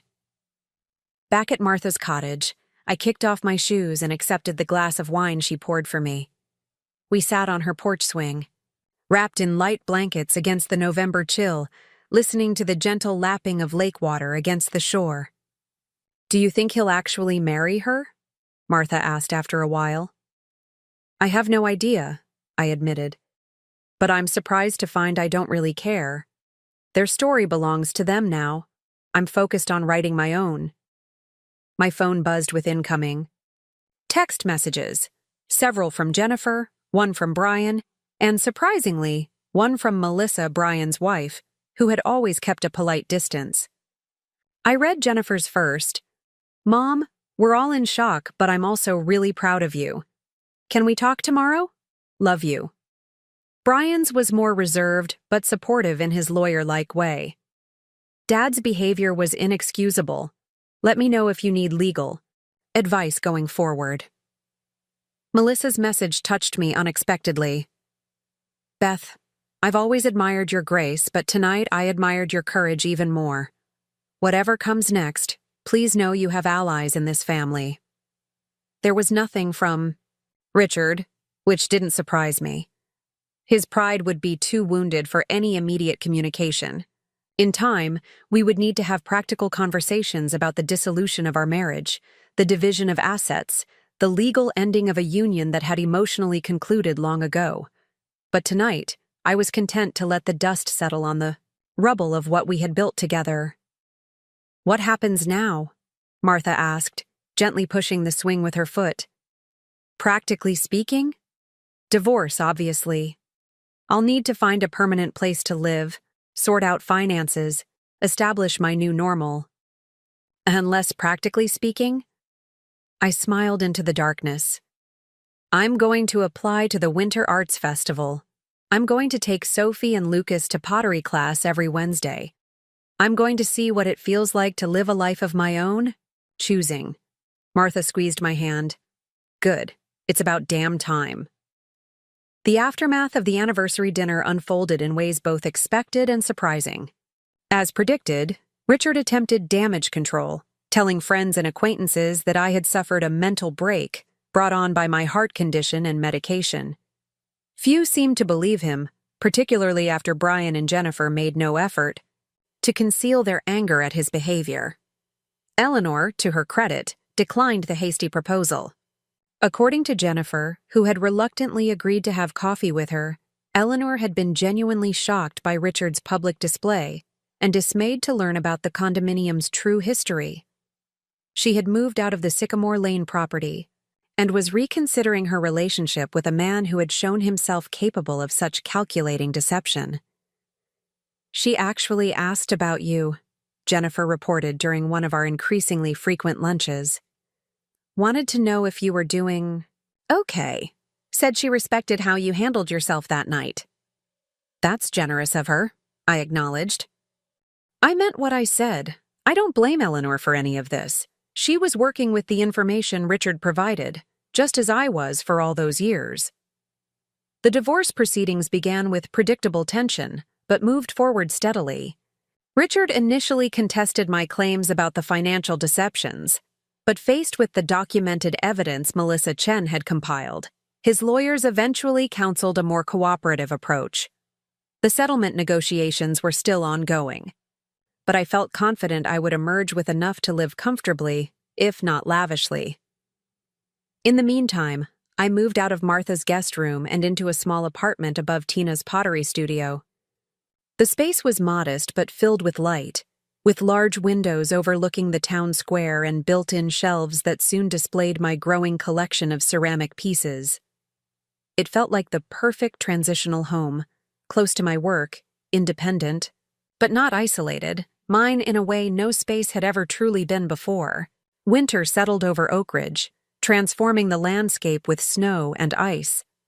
The community center bustled with increased activity as people sought indoor pursuits during the cold months. My pottery classes with Sophie and Lucas continued weekly, now supplemented by occasional visits from Tyler and Amy, who had expressed interest in learning after seeing their cousins' creations. The Winter Arts Festival jury accepted 2 of my pieces for exhibition: the abstract sculpture that had captured my anger during those early days of awakening, and a new work I had created specifically for the event, a female figure emerging from a cocoon-like structure, face lifted toward an unseen light. I titled it simply, Becoming. On the opening night of the festival, the community center's gallery was transformed with twinkling lights, elegant refreshments, and the excited buzz of artists and patrons. My pieces were displayed in a well-lit corner, alongside works from other local creators ranging from seasoned professionals to talented amateurs. Tina, as one of the featured artists, had a larger display nearby showcasing her more technically advanced ceramics. I stood nervously near my work, dressed in an outfit Martha and I had carefully selected for the occasion, a deep burgundy wrap dress paired with boots that were both stylish and comfortable, a far cry from the conservative attire that had been my uniform during my married life. My hair, which I had let grow out slightly, was styled in soft waves around my face, and I wore a simple silver pendant Tina had given me as a housewarming gift. "Mrs. Harrington?" A woman in her 30s approached, notebook in hand. "I'm Allison Reeves from the Oak Ridge Gazette. I'd love to ask you a few questions about your work if you have a moment." "Of course," I agreed, still unused to being approached as an artist rather than simply Richard's wife. "And please, call me Beth." "Beth, then," she smiled. "Your piece, Becoming, has generated quite a bit of buzz tonight. Can you tell me about the inspiration behind it?" I gazed at my creation, the female figure I had shaped with such care, each line and curve imbued with meaning. "It represents transformation," I explained, "the messy, difficult, beautiful process of emerging from one state of being into another, of discovering who you truly are beneath the layers of expectation and habit." "And is that something you've experienced personally?" she asked, her pen poised above her notebook. "Yes," I answered simply. "At 67, I'm becoming who I was always meant to be."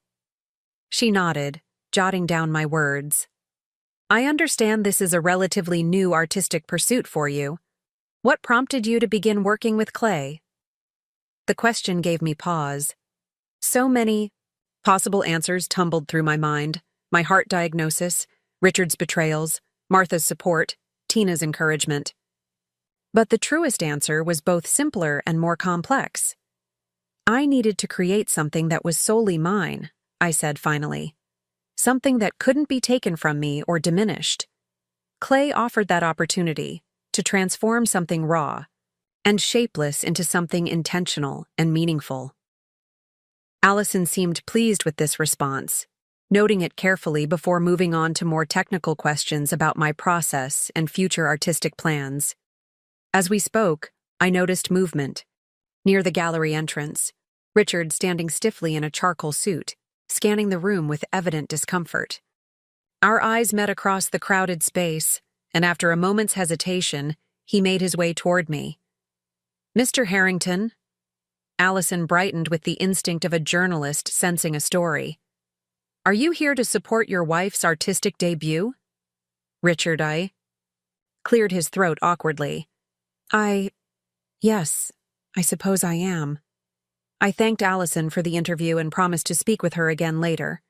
When she moved away, Richard and I regarded each other with the cautious assessment of former intimates now operating on unfamiliar terrain.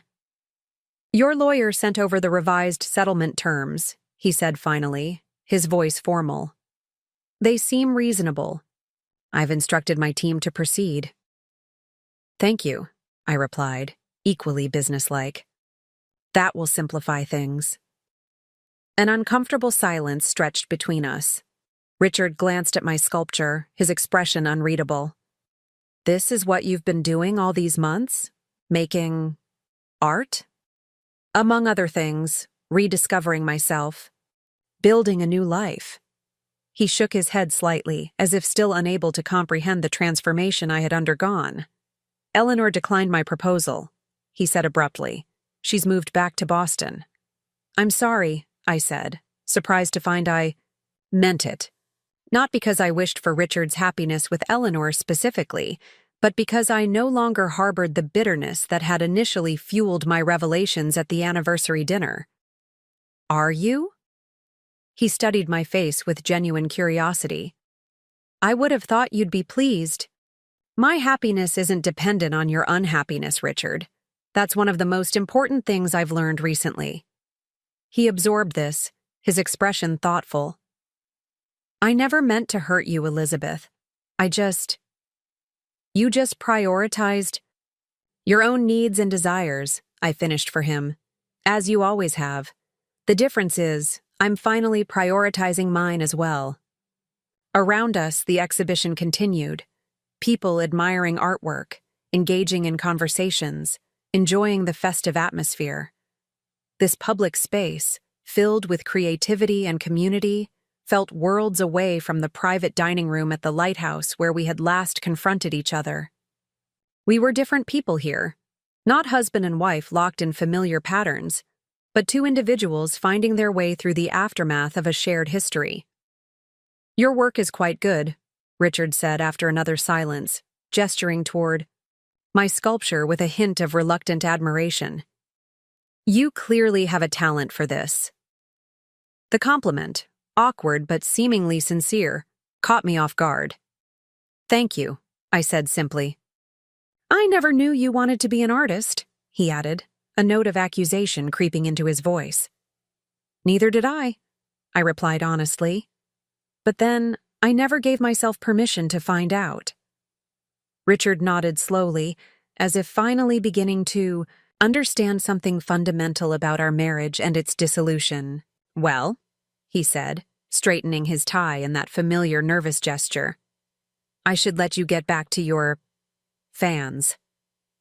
I smiled at the slight discomfort in his voice.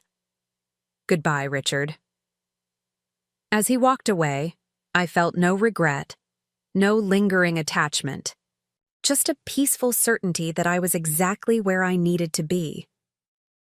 The past 45 years had shaped me, but they didn't define me.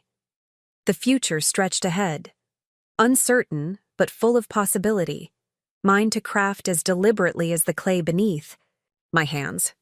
Tina appeared at my side, beaming with pride. Your pieces are getting a lot of attention. The director of the North Shore Gallery was just asking about you. I laughed, still unused to being the focus of such interest.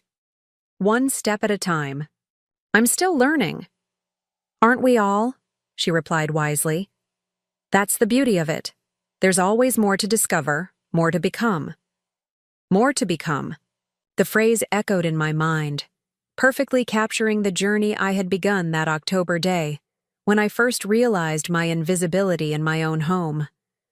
From the doctor's ignored report to this moment of public recognition, I had been in a constant state of becoming, shedding old limitations, embracing new possibilities, shaping my life with the same intentional care I now brought to my art. As I looked around the gallery at the community that had helped facilitate my transformation, Martha, with her unflinching support, Tina with her artistic guidance, my grandchildren with their uninhibited creativity, I felt a profound gratitude. The path forward wouldn't always be smooth, but it would be authentically mine.